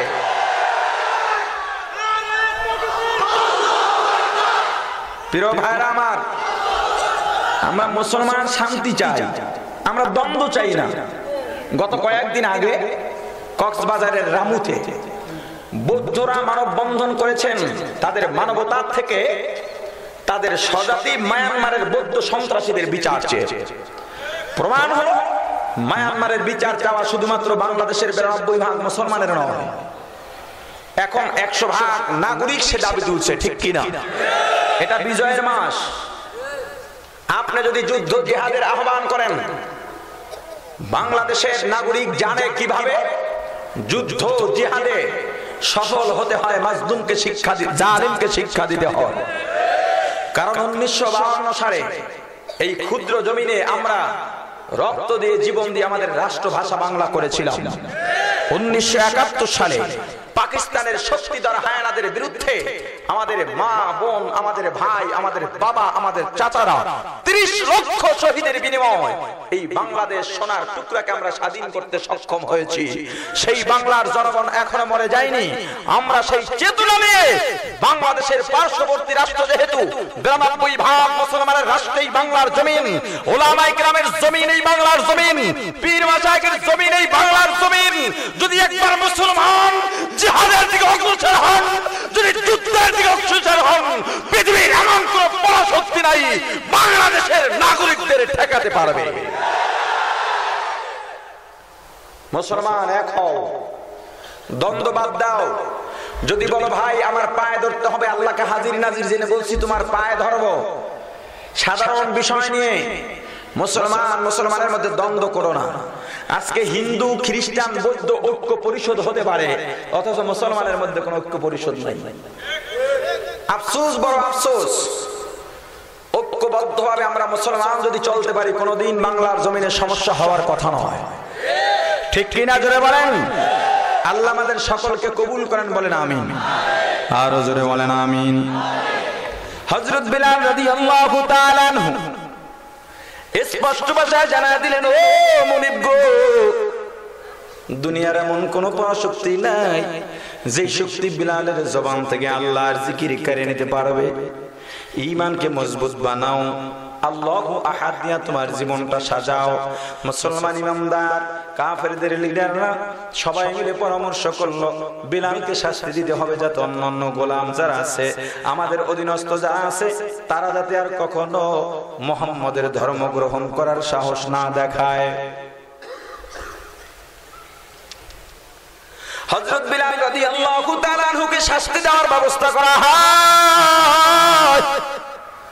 উত্তপ্ত বালির উপরে শুয়াইয়া অথবা বালির উপরে জ্বলন্ত আগুনের কাঙ্টা বালাইয়া হযরত বিলালের হাতে পায়ে রশি দিয়া বান্ধিয়া আগুনের উপরে চিৎভাবে শোয়াইয়া দুদিক থেকে টানা শুরু করেছে। হযরত বিলালের পিঠের চামড়া গোশতগুলো পছপছ করে আগুনের মধ্যে পড়ে, কিন্তু হযরত বিলাল কারো কাছে মাথা নত করেন নাই, কারো কাছে ক্ষমা চান নাই।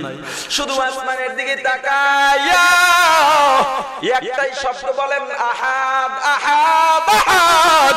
জোরে বলেন আল্লাহু আহাদ, আরো জোরে বলেন আল্লাহু আহাদ, আরো জোরে বলেন আল্লাহু আহাদ। হযরত বিলাল রাদিয়াল্লাহু তাআলা একটা আওয়াজ করেন, আল্লাহ এক, আল্লাহ এক, আল্লাহ এক, আল্লাহ এক। আল্লাহর সাথে কোনো শরীক নাই, আল্লাহ অদ্বিতীয়।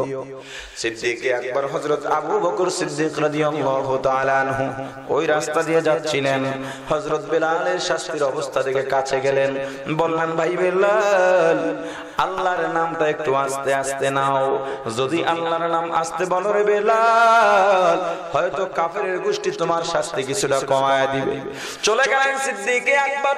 কিন্তু যাওয়ার পথে আবার দেখেন বিলাল আগের মতো জোরে জোরে আল্লাহু আকবার বলে চিল্লান, হাত তুলে চিল্লান। হযরত আবু বকর সিদ্দিক রাদিয়াল্লাহু তাআলা আনহু আবার বিলালের কাছে গেলেন, ও ভাই বিলাল, তোমাকে বললাম আল্লাহর নাম আসতে মানার জন্য, তুমি এত জোরে জোরে কেন বলো, কথাটা কেন শুনলা না? হযরত বিলাল চোখের পানি ছেড়ে কাঁদেন আর বলেন, সিদ্দিক আকবর, কি করব বলেন? চিন্তা করে দেখলাম আমি যদি আল্লাহর নাম আসতে বলি, হায়নার দল মনে করবে আমার ঈমান বুঝি দুর্বল হয়ে গেছে। না না, আমার ঈমান দুর্বল হয় নাই, বরং আমি আল্লাহু আহাদ ডাকের মধ্যে এতটা মজা পাই। সিদ্দিক আকবর, আল্লাহ নামের মধ্যে এত মজা, এত মজা, এত মজা, ওদের শাস্তি দুনিয়ার শাস্তি যদি এক জায়গায় করা হয়, আল্লাহু আহাদের মধ্যে এত মজা, এই মজার পরিমাণ শাস্তি জীবনেও হবে না। हकीकत से तू दुनिया बेखबर है, दुनिया की नुमाइश पर नजर है, नमी गोयम के आज दुनिया जुदा बाश, बहर कारे के बाशी बा खुदा बाश, सिस्ते दुनिया आज खुदा गाफिल बुदन, नए कमाशों पर हो फर जिंदजान, दुनिया में हो दुनिया का तलबगार नहीं हो, दुनिया में हो दुनिया का तलबगार नहीं हो, दुनिया में वो दुनिया का तलबगार नहीं हो, बाजार से गुजर हो खरीदार नहीं हो, बाजार से गुजर हो खरीदार नहीं हो, जागाजी लगाने के दुनिया नहीं है, ये इबरत की जाए तमाशा नहीं है, ये इबरत की जाए तमाशा नहीं है। ओ मुसलमान ईमानदार अल्लाहर गुलाम हजरत বিলাল ডাক দেয়া বলেন, ভাই আবু বকর, আল্লাহর নামের মধ্যে এত মজা, এত মজা, দুনিয়ার শাস্তি যদি সব এক জায়গায় করা হয়, আল্লাহর নামের মজার তুলনাই হবে না। আযাবের চাইতে আল্লাহর নামের মজা বেশি। ও চান্দিনা কুমিল্লার মুসলমান, বোম্বাই মরিচ চিনেননি? বোম্বাই মরিচ চিনেননি? ঝাল না মিষ্টি? কেমন ঝাল, ঝালের উপরে ঝাল, তার উপরে ডাবল ঝাল, জনমের মতো ঝাল, এর নাম বোম্বাই মরিচের ঝাল, ঠিক কিনা? এরপরও বোম্বাই মরিচ মানুষ খায় কি খায় না? খানার লোকমা মুখের মধ্যে দেয়, বোম্বাই মরিচ একটা কামড় দেয়, চোখের থেকে পানি পড়ে, ঘামের কারণে চেহারা পর্যন্ত ঘামায়া যায়। প্রশ্ন করেন, আল্লাহর গোলাম, তোমার মতো বোকা তো আর নাই, তোমার মতো মূর্খ আর নাই, কারণ এত ঝাল, এত ঝাল, ঝালের কারণে চোখের থেকে পানি পড়তেছে, তোমার চেহারা ঘামায়া গেছে, এরপরও কেন খাও? মরিচ খর ডাক দেয়া বলবে, বোকা আমি না, মূর্খ আমি না, বরং তুমি মূর্খ, তুমি বোকা। হে আল্লাহর গোলাম, তুমি তো মরিচের ঝাল দেখছো, কিন্তু মরিচের মধ্যে ঝাল ছাড়াও আরো একটা সুন্দর মজা আছে, একটা ঘ্রাণ আছে। মরিচ যত ঝাল হোক না কেন, মজার চাইতে ঝাল বেশি নয়, ঘ্রাণের চাইতে ঝাল বেশি নয়। এ মুসলমান ইমানদার, শীতের রাতে ফজরের ওযুটার জ্বালা তুমি দেখছো, কষ্ট দেখছো, কিন্তু নামাজের একটা ঘ্রাণ আছে, একটা মজা আছে, এই মজাও পাও নাই, ঘ্রাণও পাও নাই, এজন্য শীতের সময় ওযু করতে ভালো লাগে না। ওরে মুসলমান, ওয়াজ মাহফিলে যখন চাঁদা চাওয়া হয়, ওয়াজ মাহফিল মাদ্রাসা মসজিদের জন্য যখন হাত বাড়ানো হয়, এর মধ্যে যে দিতে কত মজা তুমি পাও নাই, শুধুমাত্র টাকা দিলে কমে যায়, খাইতে পারবা না, সেই দুঃখটা দেখেছো, কিন্তু এর মধ্যে একটা ঘ্রাণ আছে, একটা মজা আছে, সেটা তুমি দেখো না। ও মুসলমান ইমানদার, হযরত বিলাল রাদিয়াল্লাহু তাআলা আনহুর জীবনটা আল্লাহু আহাদ দিয়া সাজানো, ঈমান দিয়া সাজানো। ও মুসলমান, ঈমানকে মজবুত বানাও। ঈমান যত মজবুত হবে, আল্লাহর তাওহীদের বিশ্বাস তোমার মধ্যে যত বেশি হবে, তত তুমি আল্লাহর দিকে আগাইবে। দুনিয়ার কোন লোভ লালসা তোমাকে কখনোই গ্রেফতার করতে পারবে না। জালিম বাদশার রাজ্যের মধ্যে আপন তিন ভাই, ইসলামের আদর্শ পাইয়া ইসলাম গ্রহণ করেছে। গভীর রাতে 3 ভাই পরামর্শের মধ্যে বসলো, এই বাচ্চা, এই দেশের বাচ্চা তো বড় জালিম, এই দেশের মধ্যে ইসলাম গ্রহণ করা দণ্ডনীয় অপরাধ। এখন যদি বাচ্চা জানতে পারে ইসলাম গ্রহণ করলাম, আমাদেরকে আস্ত রাখবে না, আমাদেরকে শহীদ করে দিবে। আমরা তো যুদ্ধ করতে পারবো না, কারণ আমরা মাত্র 3 ভাই। চলো আমরা এই দেশ ত্যাগ করে চলে যাই। সিদ্ধান্ত অনুযায়ী 3 ভাই রওনা হন। যাইতে যাইতে সুবহে সাদিকের আগে আগে জঙ্গল পাহাড়িয়া পথ দিয়ে হাঁটতেছে। হঠাৎ করে গোয়েন্দাদের মাধ্যমে বাচ্চার সেনাবাহিনীরা খবর পাইয়া 3 ভাইকে গ্রেফতার করে রাজ দরবারে নিয়ে যায়। হাজার হাজার জনগণ জমা করা হয়, সবার সামনে বাচ্চা ঘোষণা দিতেছে, এই 3 ভাইয়ের দল, এই রাজ্যের মধ্যে ইসলাম ধর্ম গ্রহণ করা দণ্ডনীয় অপরাধ, তা কি তোমরা জানো না? বলে হ্যাঁ জানি। তাহলে কেন ইসলাম গ্রহণ করলা? 3 ভাই একই জবাব দিল, বাচ্চা ইসলাম কেন গ্রহণ করলাম এত মজা বলে তো বোঝানো যাবে না। যদি চাও নিজেও ইসলাম গ্রহণ করো, তবে বুঝবা কেন করলা। বাচ্চারও খেপে গেছে, এত বড় দুঃসাহস, এত বড় স্পর্ধা। নিজের অপরাধ করলাম, আবার অপরাধের প্রতি আমাকে দাওয়াত দিতেছ। ও মুসলমান ইমানদার, 3 ভাইকে আবেদন করা হয়, 3 ভাইকে অনুরোধ জানানো হয় ইসলাম ত্যাগ করতে হবে। 3 ভাইয়ের একই জবাব, না না ইসলাম ত্যাগ করতে পারবো না। বাদশা জল্লাদকে ডাকলো, ও জল্লাদ, একটা চুলা বানাও, আগুন জ্বালাও, একটা ড্যাগ বসায় দাও, এমন একটা তৈল দাও যেই তৈল আগুনের তাপ পাইলে বেশি উত্তপ্ত হয়ে যায়। জল্লাদ বাদশার হুকুম পাইয়া চুলা বানায়া ড্যাগ দিয়া তৈল বসা দিছে। আগুন জ্বালাইতে জ্বালাইতে তাপ দিতে দিতে একটা সময় তৈলগুলো টকবক টকবক করে ফুটতেছে। হাজার হাজার মানুষ দাঁড়ায় আছে। ডাক দিয়ে বলে, 3 ভাইয়ের দল, যদি ইসলাম ত্যাগ না করো, যদি ঈমান ত্যাগ না করো, তাহলে তোমাদেরকে এই আগুনের তৈলের মধ্যে ফেলানো হবে, গরম উত্তপ্ত তৈলের মধ্যে ফেলানো হবে। 3 ভাই জবাব দিয়ে বলল, না না, ভয় দেখায় লাভ নাই। ও বাচ্চা, যত ভয় দেখাও, শুলে চড়াও না কেন, আরো বড় শাস্তি দাও না কেন, ইসলামের যে সুমহান আদর্শ পাইলাম, ইসলামের মধ্যে যেই মজা পাইলাম, এই মজা থেকে দূরে সরা যাবে না। জল্লাদকে বলে, জল্লাদ বড় ভাইকে তৈলের মধ্যে ফেলা দাও। জল্লাদ হুকুম পাইয়া বড় ভাইকে তৈলের মধ্যে ফেলা দেয়। এবার 2 ভাইকে ডাক দিয়ে বলে, ও 2 ভাই, দেখো তোমার বড় ভাই তৈলের মধ্যে ডুবে গেছে, গোস্তের চিহ্ন নাই, হাড্ডির চিহ্ন নাই, তৈলের সাথে মিশে গেছে। তোমরা যদি ইসলাম ত্যাগ না করো, তোমাদেরকেও তৈলের মধ্যে ফালানো হবে। 2 ভাই জবাব দিয়া বলল, ভয় দেখে লাভ নাই, আমরা যা বলার বলে দিয়েছি। এ জালিম, যদি তৈলের মধ্যে ফালাও, আমাদেরকেও তাড়াতাড়ি ফালায় দাও, ভয় দেখায় লাভ নাই। তু মর্দে মুসলমান হো, তু মর্দে মুসলমান, तू मर्द मुसलमान हो, तू मर्द मुसलमान। एक हाथ में तलवार, एक हाथ में कुरान, एक हाथ में तलवार, एक हाथ में कुरान। मेजो भाई के तैलेर मध्य फलानो হয়। 2 ভাই তৈলের মধ্যে মিশে গেছে, কোনো নাম চিহ্ন নাই। ছোট ভাই তৈলের ড্যাগের দিকে তাকাইয়া চোখের পানি ছেড়ে জার জার করে কাঁদতেছে। বাচ্চা মনে করছে মনে হয় ছোট ভাই ভয় পেয়ে গেছে। কানের কাছে মুখটা নিয়ে বলে, যুবক, ভয় নাই, চিন্তা নাই, সমস্ত মানুষগুলো সাক্ষী থাকবে, তোমার কান্নার কোনো কারণ নাই। তুমি ইসলাম ত্যাগ করে দাও, ইসলাম ত্যাগ করো।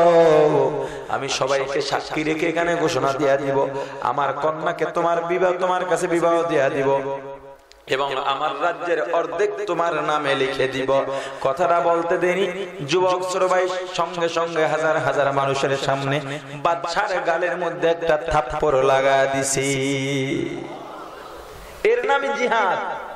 বাতিলের সামনে প্রাচীরের ন্যায় দাঁড়িয়ে হক কথা বলা, মরণের ভয় না করা, জীবনের ভয় না করা। কয় হুজুর আসলেন 2 মাস, মসজিদটায় থাকতে পারবেন না, 2 মাসই গরম করে লাইলেন এলাকা, আপনার দিন বেশি নাই। পাশের মসজিদে দেখেন না হুজুর 40 বছর পর্যন্ত ইমামতি করতেছে, কেউ বিরোধী নাই, সবাই হুজুরকে ভালোবাসে। ইমাম ডাক দিয়া বলে পেটওয়ালা, পেটের বড়াই দেখাইস না, পেটের বড়াই দেখাইস না। এই পেট কি দিয়া বানাইছো আমরা ভালো করে জানি।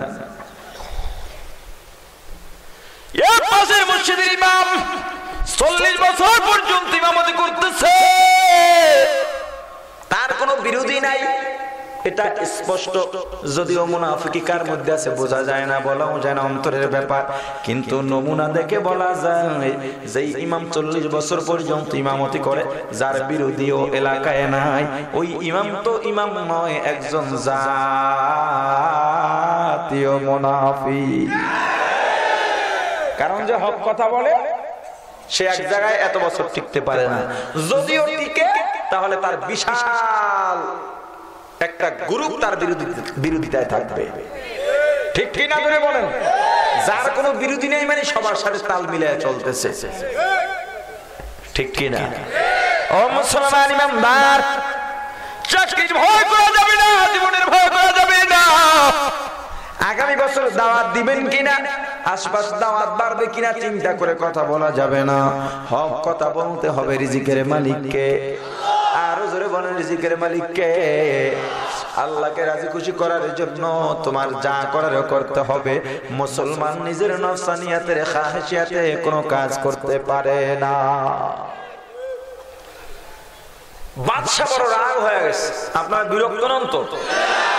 চলবে আরো কিছুক্ষণ, বাধ্য করে হলেও ইসলাম থেকে দূরে সরাতে হবে। বাদশা বলে কথাটা খারাপ বলেন নাই, কি করা যায়? উজির পরামর্শ দিতেছে, আমার একজন সুন্দরী রূপসী সুশ্রী মেয়ে আছে, আপনি আমাকে সময় দিলে 1 সপ্তাহ সময় আপনি আমাকে দেন। 1 সপ্তাহ সময় দিলে আমার বিশ্বাস আমার মেয়ের প্রতারণায় ফালাইয়া এই যুবককে আমি ইসলাম থেকে ফিরাতে পারবো। বোঝা গেল পুরুষ যুবকের ঈমান ধ্বংসের জন্য নারীদের বেপরদাই অনেকাংশে দায়ী। এ পর্দার মা, এ মগো বিপর্দায় বের হুঁশিয়ারি মা, তোমার বেপরদার কারণে যুব সমাজ ধ্বংস হয় রে মা।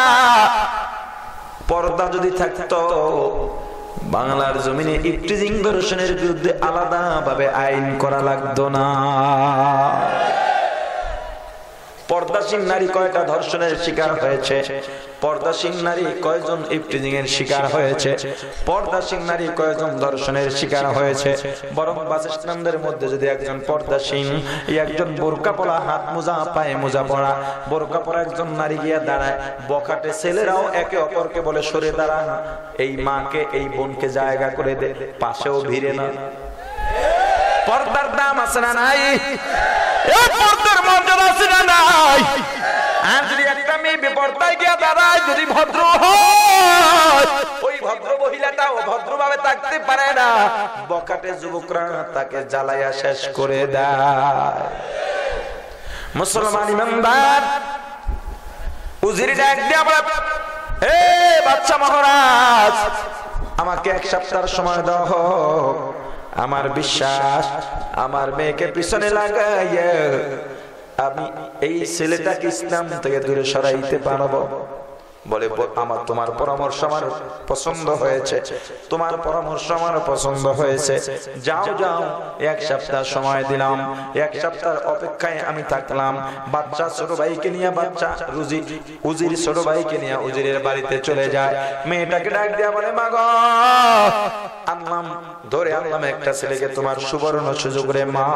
ও মা, যদি তোমার প্রতারণা দিয়া যুবককে কুকর্মের মধ্যে লিপ্ত করতে পারো, বাচ্চার পক্ষ থেকে অনেক অনেক উপঢৌকন পাব। মেয়েটা ডাক দিয়া বলে, বাবা, এটা তো আমার কাছে কোনো ব্যাপার নয়। ও বাবা, এলাকার সমস্ত যুবকরা আমার জন্য পাগল, আমি কাউকে পাত্তা দেই না। আর এই যুবকের জন্য যদি আমি পাগল হয়ে যাই, এই যুবকের পিছনে যদি আমি ঘোরাঘুরি করি, এই যুবক কেন পৃথিবীর এমন কোন যুবক নাই আমার মতো এমন একজন সুন্দরী নারীর প্রতারণার ফাঁদে পা দিবে না। ওই যুবতী জানে না, উজিরও জানে না ইমানদারের ঈমান কত মজবুত হয়। ইমানদারের ঈমান নিয়ে কখনো খেলা করা যায় না। 1 সপ্তাহ হয়ে গেছে, না না, কোনো সফলতা নাই, কোনো ভালো ফলাফল নাই। এদিকে বাদশা উজির আগে নিয়ে বসে আছে, কখন উজির সুসংবাদ নিয়ে আসবে। বাদশা এক সপ্তাহ পর্যন্ত বসে আছে। উজির এক সপ্তাহ পর বাদশার দরবারে চলে গেল, দেখে চেহারা মলিন। ও উজির চেহারা মলিন কেন, খবর কি? সুসংবাদ না দুঃসংবাদ?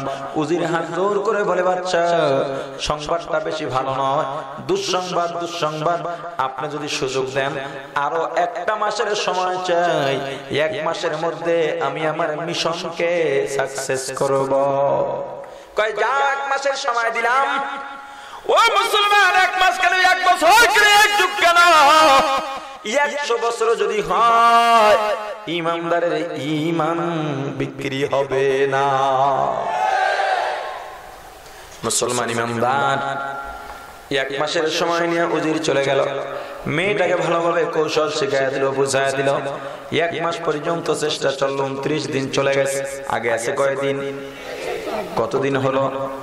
36 দিন। 37তম রাতে মেয়েটা যুবককে পিছন থেকে ডাক দিছে। 37তম রাত, যুবক আল্লাহর দরবারে কায়মন বাক্যে দোয়া করতেছেন, আল্লাহ এতদিন হয়ে গেল রে আল্লাহ, আমাকে একটা সুন্দর পরিবেশ দাও, যেই পরিবেশে তোমার গোলামি করতে পারবো রে আল্লাহ। আয় আল্লাহ, জীবনটা ঠিক রাখতে পারবো কিনা আল্লাহ। ও মালিক গো, আমার ঈমানকে মজবুত করে দাও, আমার ঈমান মজবুত করে দাও, আমার ঈমান মজবুত করে দাও। ও মুসলমান ইমানদার আল্লাহর গোলাম, আল্লাহর কাছে ঈমান মজবুতির দোয়া করলে আল্লাহ মজবুত করবেন কিনা? আর জোরে বলেন। যখন ছোট ভাই তৈলের ড্যাগের দিকে তাকায় কাঁদতেছিল, বাদশাকে থাপ্পড় দিয়া বলতেছে, ও বাদশা তুমি মনে করছো আমি ভয়ে কাঁদতেছি? বলে হ্যাঁ। বলে না না, ভয়ে কান্দি না। কেন কান্দ? ও বাদশা জালিম, আমি আজকে 2টা কারণে কান্দি। 1 নাম্বার কারণ, আল্লাহর দরবারে কাঁদতেছি, আল্লাহ তুমি তো আমাকে একটা জীবন দিয়েছ, যদি আমাকে 1000 জীবন দিতারে আল্লাহ, 1000 জীবন জালিমের তৈলের মধ্যে দিয়া প্রমাণ করতাম আমি কত বড় ঈমানদার। 2 নাম্বার কারণ, ও আল্লাহ আমার আজীবন জানা ছিল রে আল্লাহ। 2 নাম্বার কারণ, আজীবন জানতাম বড় ভাইরা ছোট ভাইকে ভালোবাসে, বড় ভাইয়েরা ভালো জিনিসটা ছোট ভাইকে দিয়ে দেয়, বড় ভাইয়েরা না খেয়ে ছোট ভাইকে খাওয়ায়। কিন্তু আজকে দেখলাম ভিন্ন, আমার বড় 2 ভাই আমার সাথে ভালো ব্যবহার করে নাই। বাদশা অবাক হয়ে গেছে, কি ভালো ব্যবহার করে নাই বুঝতে পারলাম না। ছোট ভাই জবাব দিয়া বলে, জালিম আজীবন জানতাম বড় ভাইয়েরা ছোট ভাইকে ভালোবাসে, কিন্তু আজকে যদি আমার ভাইরা ভালোবাসতো আমাকে দুনিয়ার নাপাক জায়গায় ফালাইয়া তারা আমার আগে আগে জান্নাতের মধ্যে যাইতে পারতো না। যুবক চোখের পানি ছেড়ে কান্দে, আয় আল্লাহ ঈমানকে বৃদ্ধি করে দাও, ঈমান বৃদ্ধি করে দাও আল্লাহ, ঈমান বাঁচাও, ঈমান বাঁচাও আল্লাহ, জালিমের খপ্পর থেকে বাঁচাও, জিন শয়তানের খপ্পর থেকে বাঁচাও। 36তম রাত, যুবক গভীর রাত পর্যন্ত আল্লাহর দরবারে কান্নাকারি করতেছেন। পিছন থেকে যুবক ডাক দিছে, ভাই। যুবতী ডাক দিছে, ভাই তোমার সাথে একটু কথা বলতে চাই। ও ভাই বলো বলো, এমন কি মন্ত্র পড়লা যেই মন্ত্রের কারণে আমার মতো একটা সুন্দরীর দিক থেকে তুমি মুখ ফিরায় রাখলা? ও ভাই মন্ত্রটা আমার পছন্দ হয়েছে। কি মন্ত্র আমাকে একটু বলবানি? আমি বাবার ওই ধর্মে থাকতে চাই না যেই ধর্মের মধ্যে বাবা নিজের সন্তানকে কুকর্মের জন্য পাঠায়। আমি তোমার মন্ত্রটা পড়তে চাই রে ভাই, মন্ত্রটা পড়াইবানি। যুবক ডাক দিয়া বলে, রে মন্ত্র যদি পড়তে চাও, মন্ত্র যদি পড়তে চাও আমার সাথে পড়ো, আশহাদু আল্লা ইলাহা ইল্লাল্লাহু ওয়া আশহাদু আন্না মুহাম্মাদান আবদুহু ওয়া রাসূলুহু। যুবতী মুসলমান হয়ে গেছে, ডাক দিয়া বলে, ও যুবতী ভাই, এ যুবক ভাই, চলো এই দেশের মধ্যে আর থাকা যাবে না, কারণ আগামীকাল আমার বাবা প্রতিদিনের ন্যায় খবর নেবেন। আজকে যেহেতু শেষ রাত, কি ফলাফল? আমি যে মন্ত্রটা পড়লাম এই মন্ত্র অটোমেটিক ভাবে আমাকে এখন সত্যবাদী বানায় দিছে। আমার বাবা জিজ্ঞাসা করলে মিথ্যা বলতে পারবো না, যখনই সত্য বলবো তাহলে তোমাকে আমাকে তৈলের মধ্যে ফালায় দিবে। চলো চলো, ইসলামের মন্ত্র পড়ে যেই মজা পাইলাম, ইসলামের আমল করে আর একটু মজা নিতে চাই। যুবক যুবতীরা গভীর রাত সুবহে সাদিকের আগে আগে হঠাৎ করে ঘোড়ার পায়ের আওয়াজ পায়। ভয়ভীত সন্ত্রস্ত হয়ে গেছে, না জানি বাচ্চা আবার খবর পাইয়া সৈন্যবাহিনী পাঠাইছে গ্রেফতার করার জন্য। কিন্তু তাকায় দেখে না না, দুইটা ঘোড়ার উপরে দুইজন যুবক, সাদা পোশাক পরিহিত দুইজন যুবক, তাদের সামনে ঘোড়া থামাইয়া মধুর আওয়াজে একটা সালাম দিছে। বলেন তো মুসলমান যদি ঈমান আনে সাহায্যকারী কে? জোরে বলেন, আর জোরে বলেন সাহায্যকারী কে? মুসলমান ইমানদার যুবক যুবতীরা না হয় সুবহে সাদিকের আগে আগে ঘোড়ার পায়ের আওয়াজ শুনতে পায়, ভয় ভীতি সন্ত্রস্ত হয়ে গেছে। যদি এখন ওই মালিক যদি এখন বাচ্চা খবর পাইয়া সৈন্যবাহিনী পাঠায়, তাহলে আমাদেরকেও ওই তৈলের মধ্যে শহীদ হতে হবে। তবু ভয় নাই, চিন্তা নাই, কারণ শহীদ হলেও ভালো, বেঁচে থাকলেও ভালো। তবে বড় আশা ছিল বেঁচে থেকে ইসলামের বিধিবিধান পালন করে একটু আনন্দ উপভোগ করব এবং অন্যান্য গোমরা মানুষকে দিনের দাওয়াত দিয়া জান্নাতবাসী করব। কিন্তু না না, তাদের ভয় কেটে গেছে। দুইজন অপরিচিত যুবক সুঠাম দেহের অধিকারী, সাদা পোশাক পরিহিত, ঘোড়ার উপরে সওয়ার হইয়া যুবক যুবতীর সামনে দাঁড়া সালাম দিল। সালাম বিনিময় হয়ে গেল। উপর থেকে যুবক ডাক দেয়া বলে, এ যুবক ভাই, তুমি কি আমাদেরকে চিনতে পারছো নি? যুবক বলে, না না, চিনতে পারিনি। ঘোড়ার উপরের সাওয়ারি ডাক দেয়া বলে, যুবক ভাই, কেন চিনতে পারলা না? এ যুবক ভাই, কেন চিনতে পারো নাই? এ ছোট ভাই, কেন চিনতে পারো না? আমরা তো তোমার সেই দুই ভাই, যেই দুই ভাইকে জালিম বাচ্চা তৈলের মধ্যে পোড়াইয়া শহীদ করেছিল। ওরে ভাই, চলো চলো চলো, আল্লাহ তোমাদের কর্মকাণ্ডে বড় খুশি হয়ে গেছেন। আল্লাহ রাব্বুল আলামিন তোমাদেরকে বিবাহ বন্ধনে আবদ্ধ করাইয়া জান্নাতের মালিক বানায় দিবে। মুসলমান ইমানদার, অন্তরটাকে তাওহীদ দিয়া ভরে দাও, তাওহীদ দিয়া ভরে দাও। তোমার জীবনটা তাওহীদ দিয়া সাজাও, আল্লাহু আহাদ দিয়া সাজাও, ঈমান দিয়া সাজাও। তোমার অন্তরটাকে ঈমানের বাগান বানাও, তাওহীদের বাগান বানাও। দুনিয়ার এমন কোন শক্তি নাই তোমাকে পথভ্রষ্ট করতে পারবে। ও মুসলমান, ঈমানকে মজবুত করব মারা যাওয়ার আগে না পরে। আরো জোরে বলেন, কোন দিন মারা যাব জানিনি।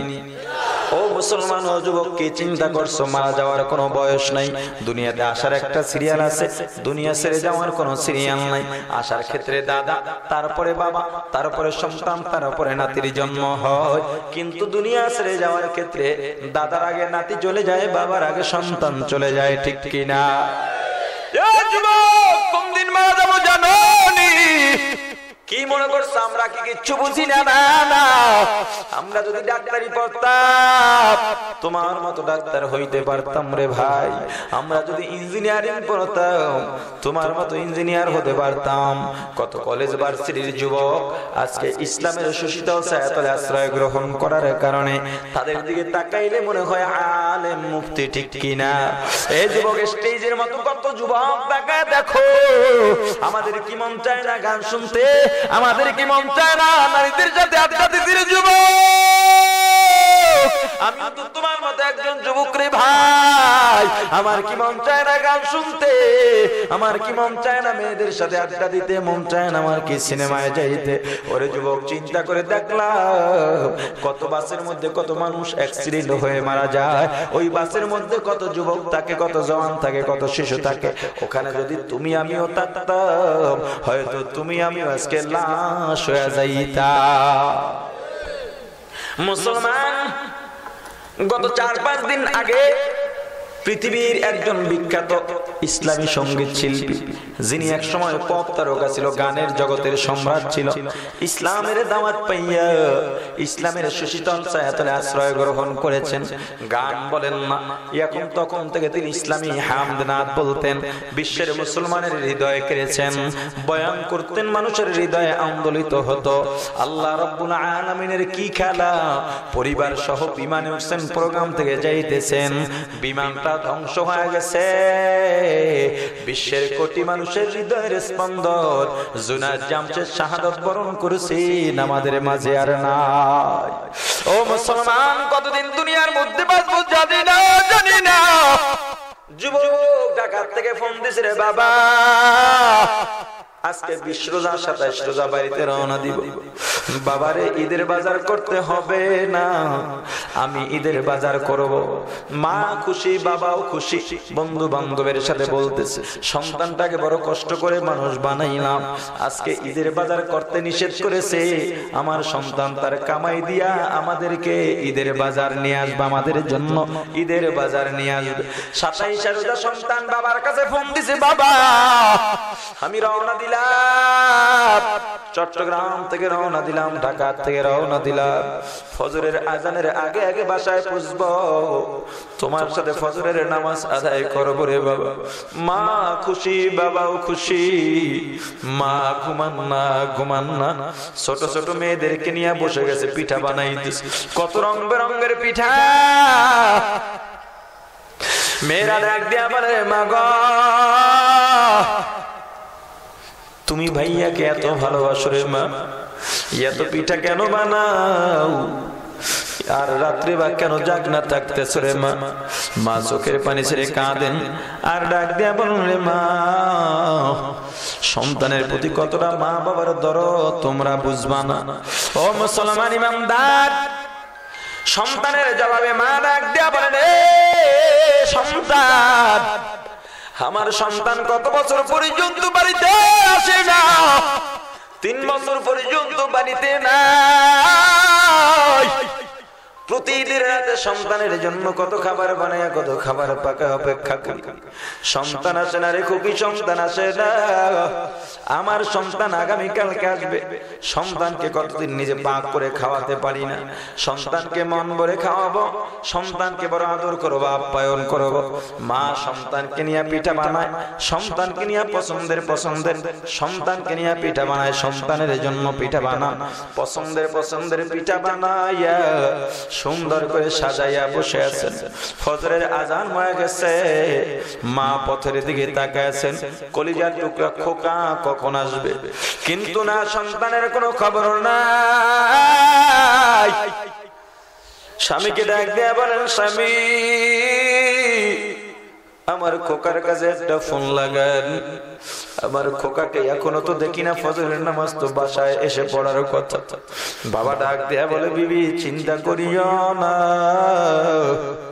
হয়তো কুয়াশার কারণে গাড়ি আসতে দেরি হইতেছে, এখনই চলে আসবে, কিন্তু সকাল 10টা শেষ হয়ে গেছে, না না সন্তানের কোনো খবর নাই। মায়ের কলিজাটা ছটফট করতেছে, মনের মধ্যে ছটফট করতেছে। ও মা বাবার সন্তান, মা বাবা সন্তানের জন্য পাগল করা হয়ে যায়। সন্তানকে দেখে মা বাবা থাকতে পারেন না। সন্তান 2 বছর হয়ে গেছে, বাড়ির থেকে চলে গেছে, যোগাযোগ নাই, খবর নাই, চিঠি পত্র নাই। মা বাবা বাড়ির মধ্যে একা একা দিন কাটান। বাবা সন্তানের কাছে একটা চিঠি পাঠাইছেন, ও খোকা 2 বছর পর্যন্ত বাড়িতে আসো না, আমি আর তোর মা একা একা থাকতে থাকতে বড় হাঁপায়া উঠেছি। ও সন্তান সন্তান রে, তোর মা খায় না, ঘুমায় না, হে সন্তান বাবারে, তোর সন্তানের মুখে একটু দাদা দাদিও ডাক শুনলাম না, আয় বাবা আয় আয়, একটু বাড়ি আয়, আমাদেরকে দেখে যা, আমরাও তোকে দেখি। সন্তান চিঠি পাইয়া চিন্তা করতেছে, মা বাবাকে আমার দরদটাও বুঝবেন না, আমার কি কোনো অবসরের সময় আছে না? চাকরির ব্যস্ততা, সংসারের ব্যস্ততা। চিন্তা করলো, ঠিক আছে, যেহেতু বারবার চিঠি পাঠাচ্ছেন, একটু দেখা করে আস। সন্তান বাড়ির মধ্যে চলে গেছেন।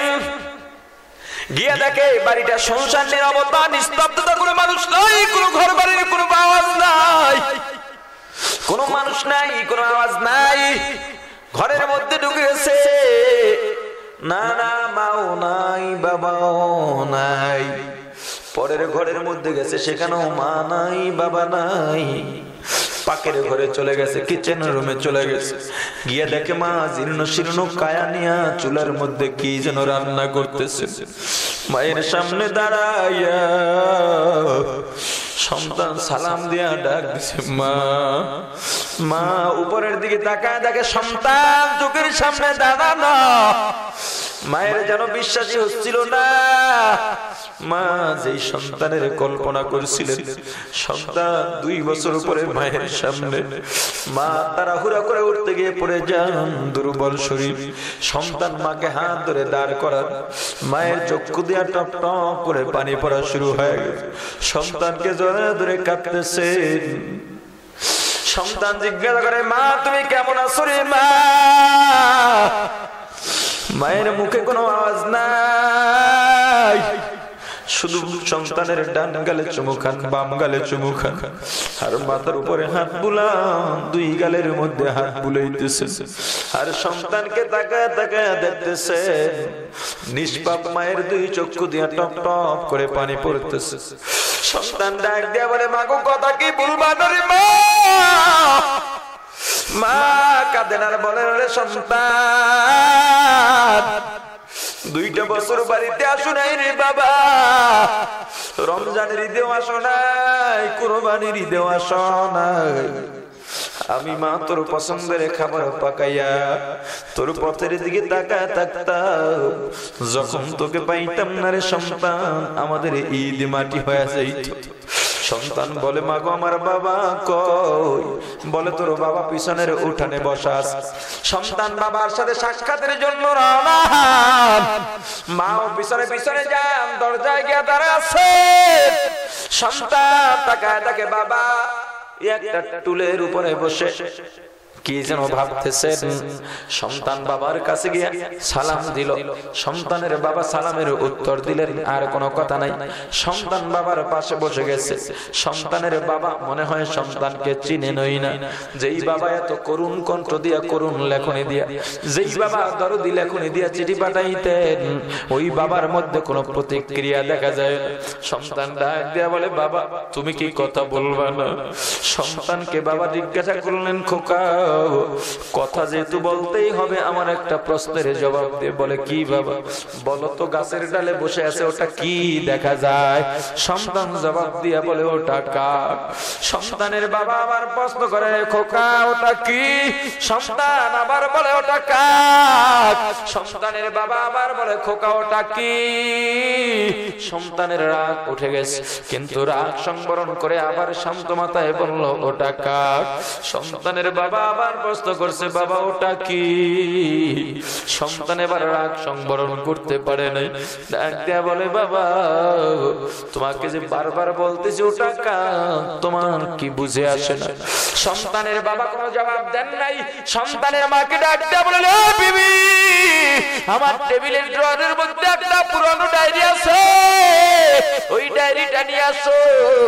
সন্তানের মা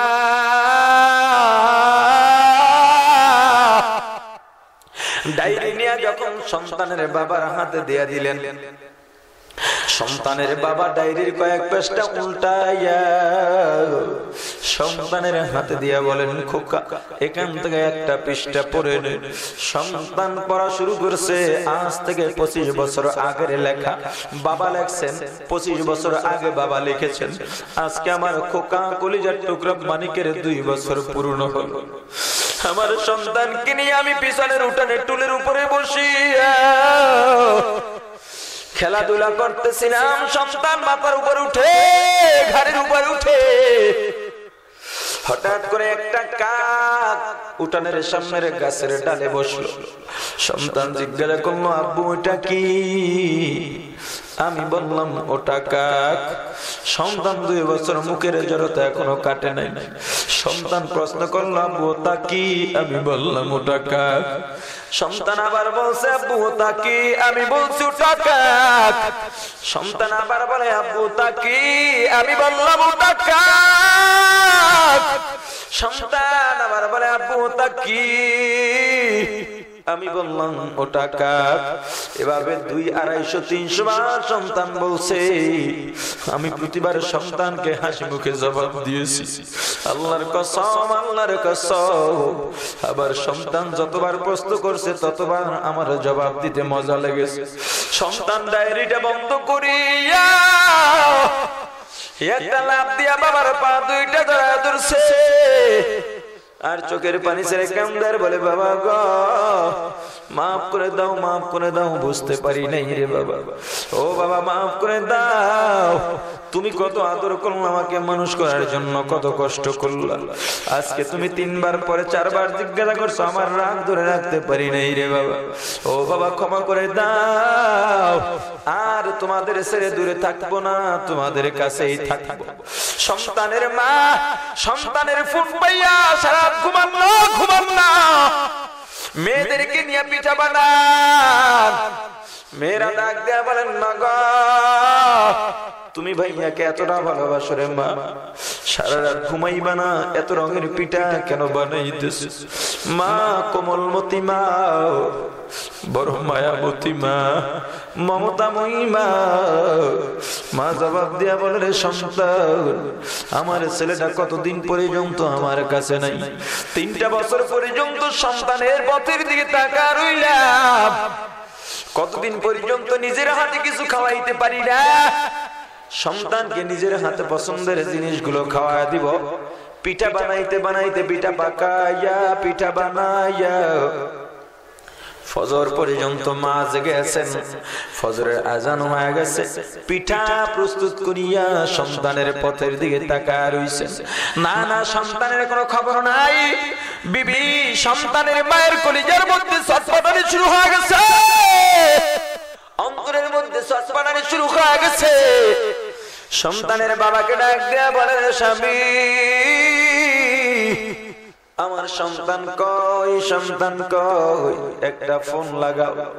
সন্তানের বাবা ডাক দেয়া বলেন রে বিবি আফসোস করিও না, চিন্তা করিও না, হয়তো কুয়াশার কারণে গাড়ি আসতে পারে না, অপেক্ষা কর, হয়তো চলে আসবে। 10টা বেজে গেছে, 11টা বেজে গেছে। মা আর মানাইতে পারেন না, মনকে আর মানাইতে পারেন না। ডাক দিলেন ও স্বামী গো ফোন লাগাও, ফোন লাগাও। সন্তানের বাবা যখন সন্তানের মোবাইল নম্বরে ফোন লাগাইছে, অপর প্রান্ত থেকে অপরিচিত কণ্ঠের আওয়াজ পায়। ডাক দেয়া বলে তুমি কে, তুমি কে? আমার কলিজার টুকরা খোকা কই? অপর প্রান্ত থেকে ডাক দেয়া বলে মোবাইল ওয়ালার বাবা এখনো কি বাড়ির মধ্যে ঘুমাও? তোমার যেই সন্তান চট্টগ্রামের বাস স্ট্যান্ড থেকে ঢাকার সায়দাবাদ থেকে বাসের মধ্যে তোমার চান্দিনার জন্য রওনা দিচ্ছে, ওই সন্তানের গাড়ি চান্দিনা পর্যন্ত পৌঁছতে পারে নাই। পথিমধ্যে 2 গাড়ির মুখোমুখি সংঘর্ষ হইয়া অনেকগুলো মানুষ মারা গেছে, অনেকগুলো যুবক আছে। দেখো তোমার যুবক তার মধ্যে আছে কিনা। সন্তানের বাবার হাত থেকে মোবাইলটা পড়ে যায়, একটা দৌড় দিছে, গিয়া দেখে অনেকগুলো যুবকের লাশ কাপড় দিয়া ঢাকা। একটার পর একটার মুখের থেকে কাপড় উঠান, একটার পর একটা উঠাইতেছেন। হঠাৎ করে দেখে তার কলিজার টুকরা সন্তানের লাশটাও ওই লাশের মিছিলে শামিল হয়ে গেছে। বাবা চোখের পানি ছেড়ে কাঁদতেন আর বলেন রে খোকা মোবাইল করলি আসবি, তোর হাতের মুঠের মধ্যে তো ঈদের বাজারে দেখা যায়। ও খোকা তুই কেন ফিরলি না? ওরে খোকা বল বল, তোর মায়ের কাছে কি জবাব দিব রে খোকা? তোর মা তো সারা রাত ঘুমায় নাই, পিঠা বানায় অপেক্ষা করতেছে। সন্তানের লাশ বাবার কাঁধে যে কতটা ভারী, সন্তানের বাবা লাশ গাড়ির মধ্যে নিয়ে রওনা। যখন বাড়ির দরজা দিয়ে ঢুকছেন, মা দৌড় দিচ্ছেন, স্বামী এটা কার লাশ? উঠায় দেখে কলিজার টুকরা মানিকের লাশ। সন্তানের মা বুক চাপড়ায় আর কান্দে, আর বলে খোকা তোর জন্য পিঠা বানাইছি, কে খাবে? ছোট ছোট ভাই বোন গুলো কান্দে আর বলে, রে ভাইয়া সারা রাত মায়ের সাথে আমরাও ঘুমাই নাই, বড় আশা ছিল তোমার কোলে চড়ে বাজারে যাব, তোমার হাত ধরে বাজারে যাব রে ভাইয়া। ওরে ভাইয়া তুমি চলে গেছো, কার কোলে চড়ব? এ সন্তান আমি কার দিকে তাকা থাকবো রে বাবা? ও যুবক ভাই গো, কতদিন জানি দুনিয়ার মধ্যে আছি কেউ জানে না। দুনিয়াটা তো রঙ্গময় দুনিয়া, দুনিয়ার পাগল হয়ে লাভ নাই। ওই কবর আজরাইল কিন্তু যুবকও চেনে না, বুড়াও চেনে না, জওয়ানও চেনে না, ঠিক কিনা? দুনিয়ার মধ্যে যতদিন বাঁচব আল্লাহর বিধান মানবো, রাসূলের আদর্শ মানবো। কে কে রাজি আছি নিয়ত করতে পারি? হাত উঠায়। আল্লাহ সবাইকে কবুল করেন, হাত নামান। একটা মানুষও যাবেন না। ইবলিস চায় আপনি আমি যাতে দোয়ায় শরীক না হই, কারণ ইবলিস জানে একজনের দোয়া কবুল করলে আল্লাহ সবাইকে মাফ করে দিবেন, আর সবাইকে আল্লাহ মাফ করলে ইবলিসের বড় জ্বালা পড়া যে তোকে নিয়ে আমি যুগ যুগ ধরে যে সাধনা করলাম সে সাধনার কি হবে? ইবলিসের সাধনা পূরণ করবেন? দোয়া করে দেব মুসাফির মানুষ, একটা মানুষ উঠবেন না। এরপর তো দুই একজন উঠতেছেন, ব্যাপার কি? মনে হয় কথাটা বিশ্বাস হয় নাই। আশা করি কেউ যাবেন না, দোয়া করে দিব। আগে একটা দাওয়াত দেই, আগামী 20 জানুয়ারি আমি যে মাদ্রাসার খাদেম Markaz Taqwa Islamic research centre Dhaka Jatrabari শনি রাখরার মাঝখানে আমি একটা জাতীয় ইসলামী মহাসম্মেলন করে থাকি। সকাল 9টা থেকে শুরু হয়, বিভিন্ন ডিস্ট্রিক্ট থেকে গাড়ি রিজার্ভ যায়। আপনাদেরকে দাওয়াত, ইনশাআল্লাহ আপনাদের মেহমানদারির ব্যবস্থা থাকবে। মাঠের মধ্যেই জুমার নামাজ হয়। لا حول ولا قوة إلا بالله العلي العظيم أستغفر الله ربي من كل ذنب وأتوب إليه لا حول ولا قوة إلا بالله العلي العظيم اللهم أنت السلام ربنا ظلمنا أنفسنا وإن لم تغفر لنا وترحمنا لنكونن من الخاسرين ربنا آتنا في الدنيا حسنة وفي الآخرة حسنة وقنا عذاب النار رب ارحمهما كما ربياني صغيرا رب ارحمهما كما ربياني صغيرا أي الله গভীর রজনী পর্যন্ত কোরআন সুন্নাহ আলোচনা হইল। আল্লাহ আয় আল্লাহ আলোচনার উপরে নির্ভেজাল ভাবে আমাদের সকলকে আমল করার তৌফিক দিয়া দেন। আয় আল্লাহ যারা মাহফিলের আয়োজন করলেন ইনসাফ যুব সমাজকে আপনি কবুল করেন। আয় আল্লাহ মাহফিলের আয়োজন যারা করলেন, দান সদকা করলেন, সাহায্য সহযোগিতা করলেন, সহানুভূতি দেখাইলেন, বুদ্ধি মেধা পরিশ্রম দিয়ে মাহফিলকে সার্থক করলেন। আয় আল্লাহ যারা উপস্থিত হয়ে মাহফিলের সৌন্দর্যতা বাড়াইলেন, যারা শুরু থেকে শেষ পর্যন্ত বয়ান করে দিক নির্দেশনা দিলেন, আল্লাহ সবাইকে মাফ করে দেন, কবুল করে লন। আমরা যারা হাত উঠাইলাম প্রত্যেকের মনের নেক আশা পূরণ করে দেন, প্রত্যেকের ঘরে খাস রহমত বর্ষিত করে দেন। আয় আল্লাহ সকলকে বালা মুসিবত যাবতীয় বিপদ থেকে হেফাজত করেন। আয় আল্লাহ যারা বাহিরে আছে, বিদেশে আছে, প্রবাসী ভাইদেরকেও হেফাজত করেন।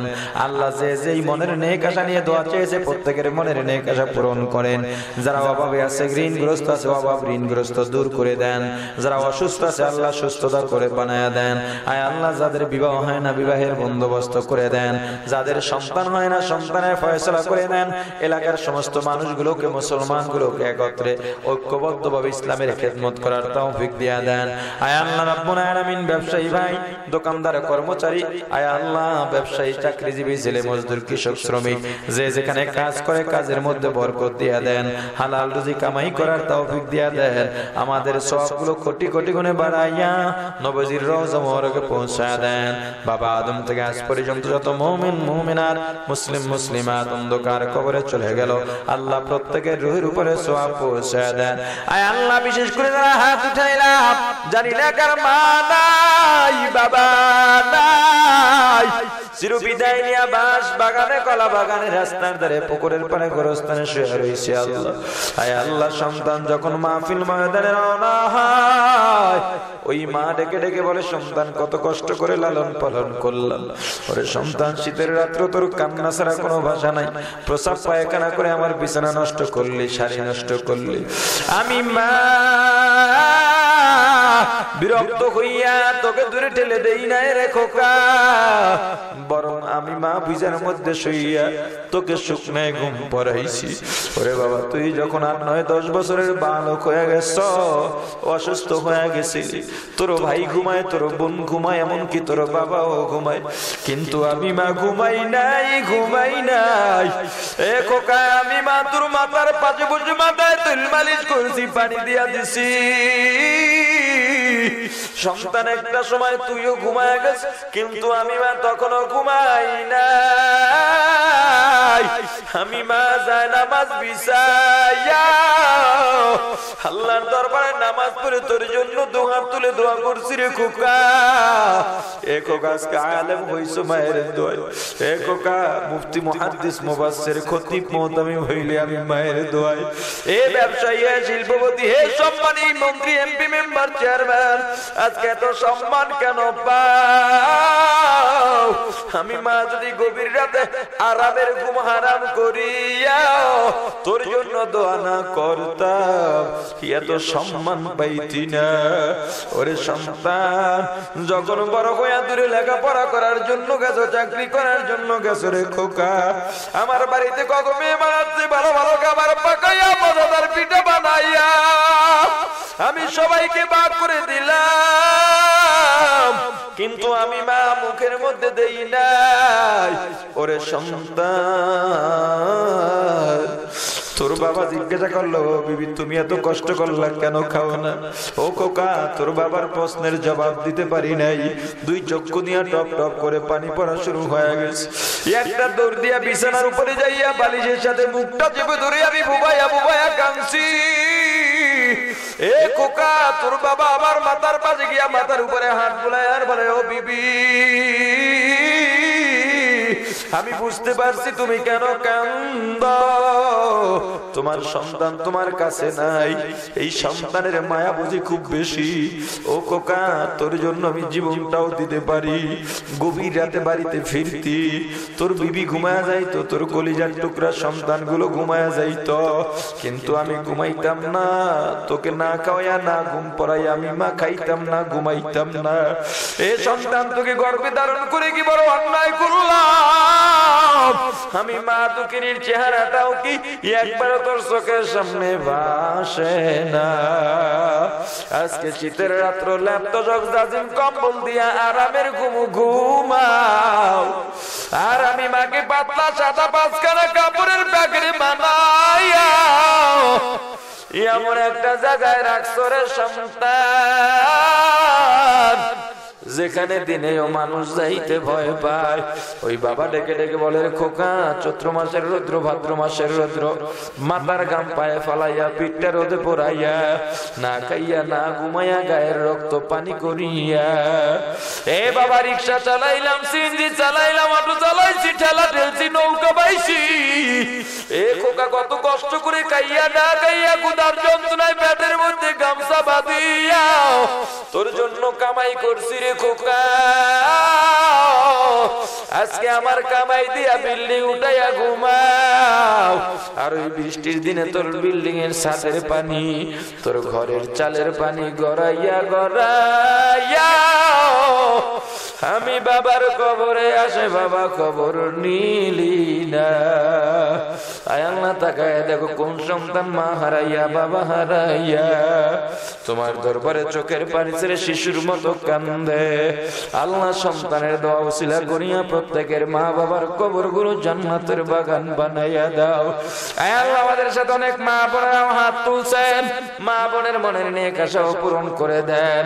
আয় আল্লাহ, আমাদের আত্মীয় স্বজন, দাদা দাদি, নানা নানি, শ্বশুর শাশুড়ি, ভাই বন্ধু, পাড়া প্রতিবেশী, মুতাআল্লিকিন, মুহিব্বিন, উস্তাদ শাগরেদ, পীর মুরিদ, স্বামী স্ত্রী, মা সন্তান, বাবা সন্তান অন্ধকার কবরে চলে গেছে। আল্লাহ, প্রত্যেকের রূহের উপরে সওয়াব পৌঁছাইয়া দেন। আল্লাহ আমরা যারা বেঁচে আছি নেক হায়াত দারাজ করেন, ঈমানকে মজবুত করেন, নির্ভেজাল নেক আমল বেশি বেশি করার তৌফিক দিয়া দেন। খাঁটি মুসলমান না বানাইয়া অন্ধকার কবরে ডাক দিয়েন না।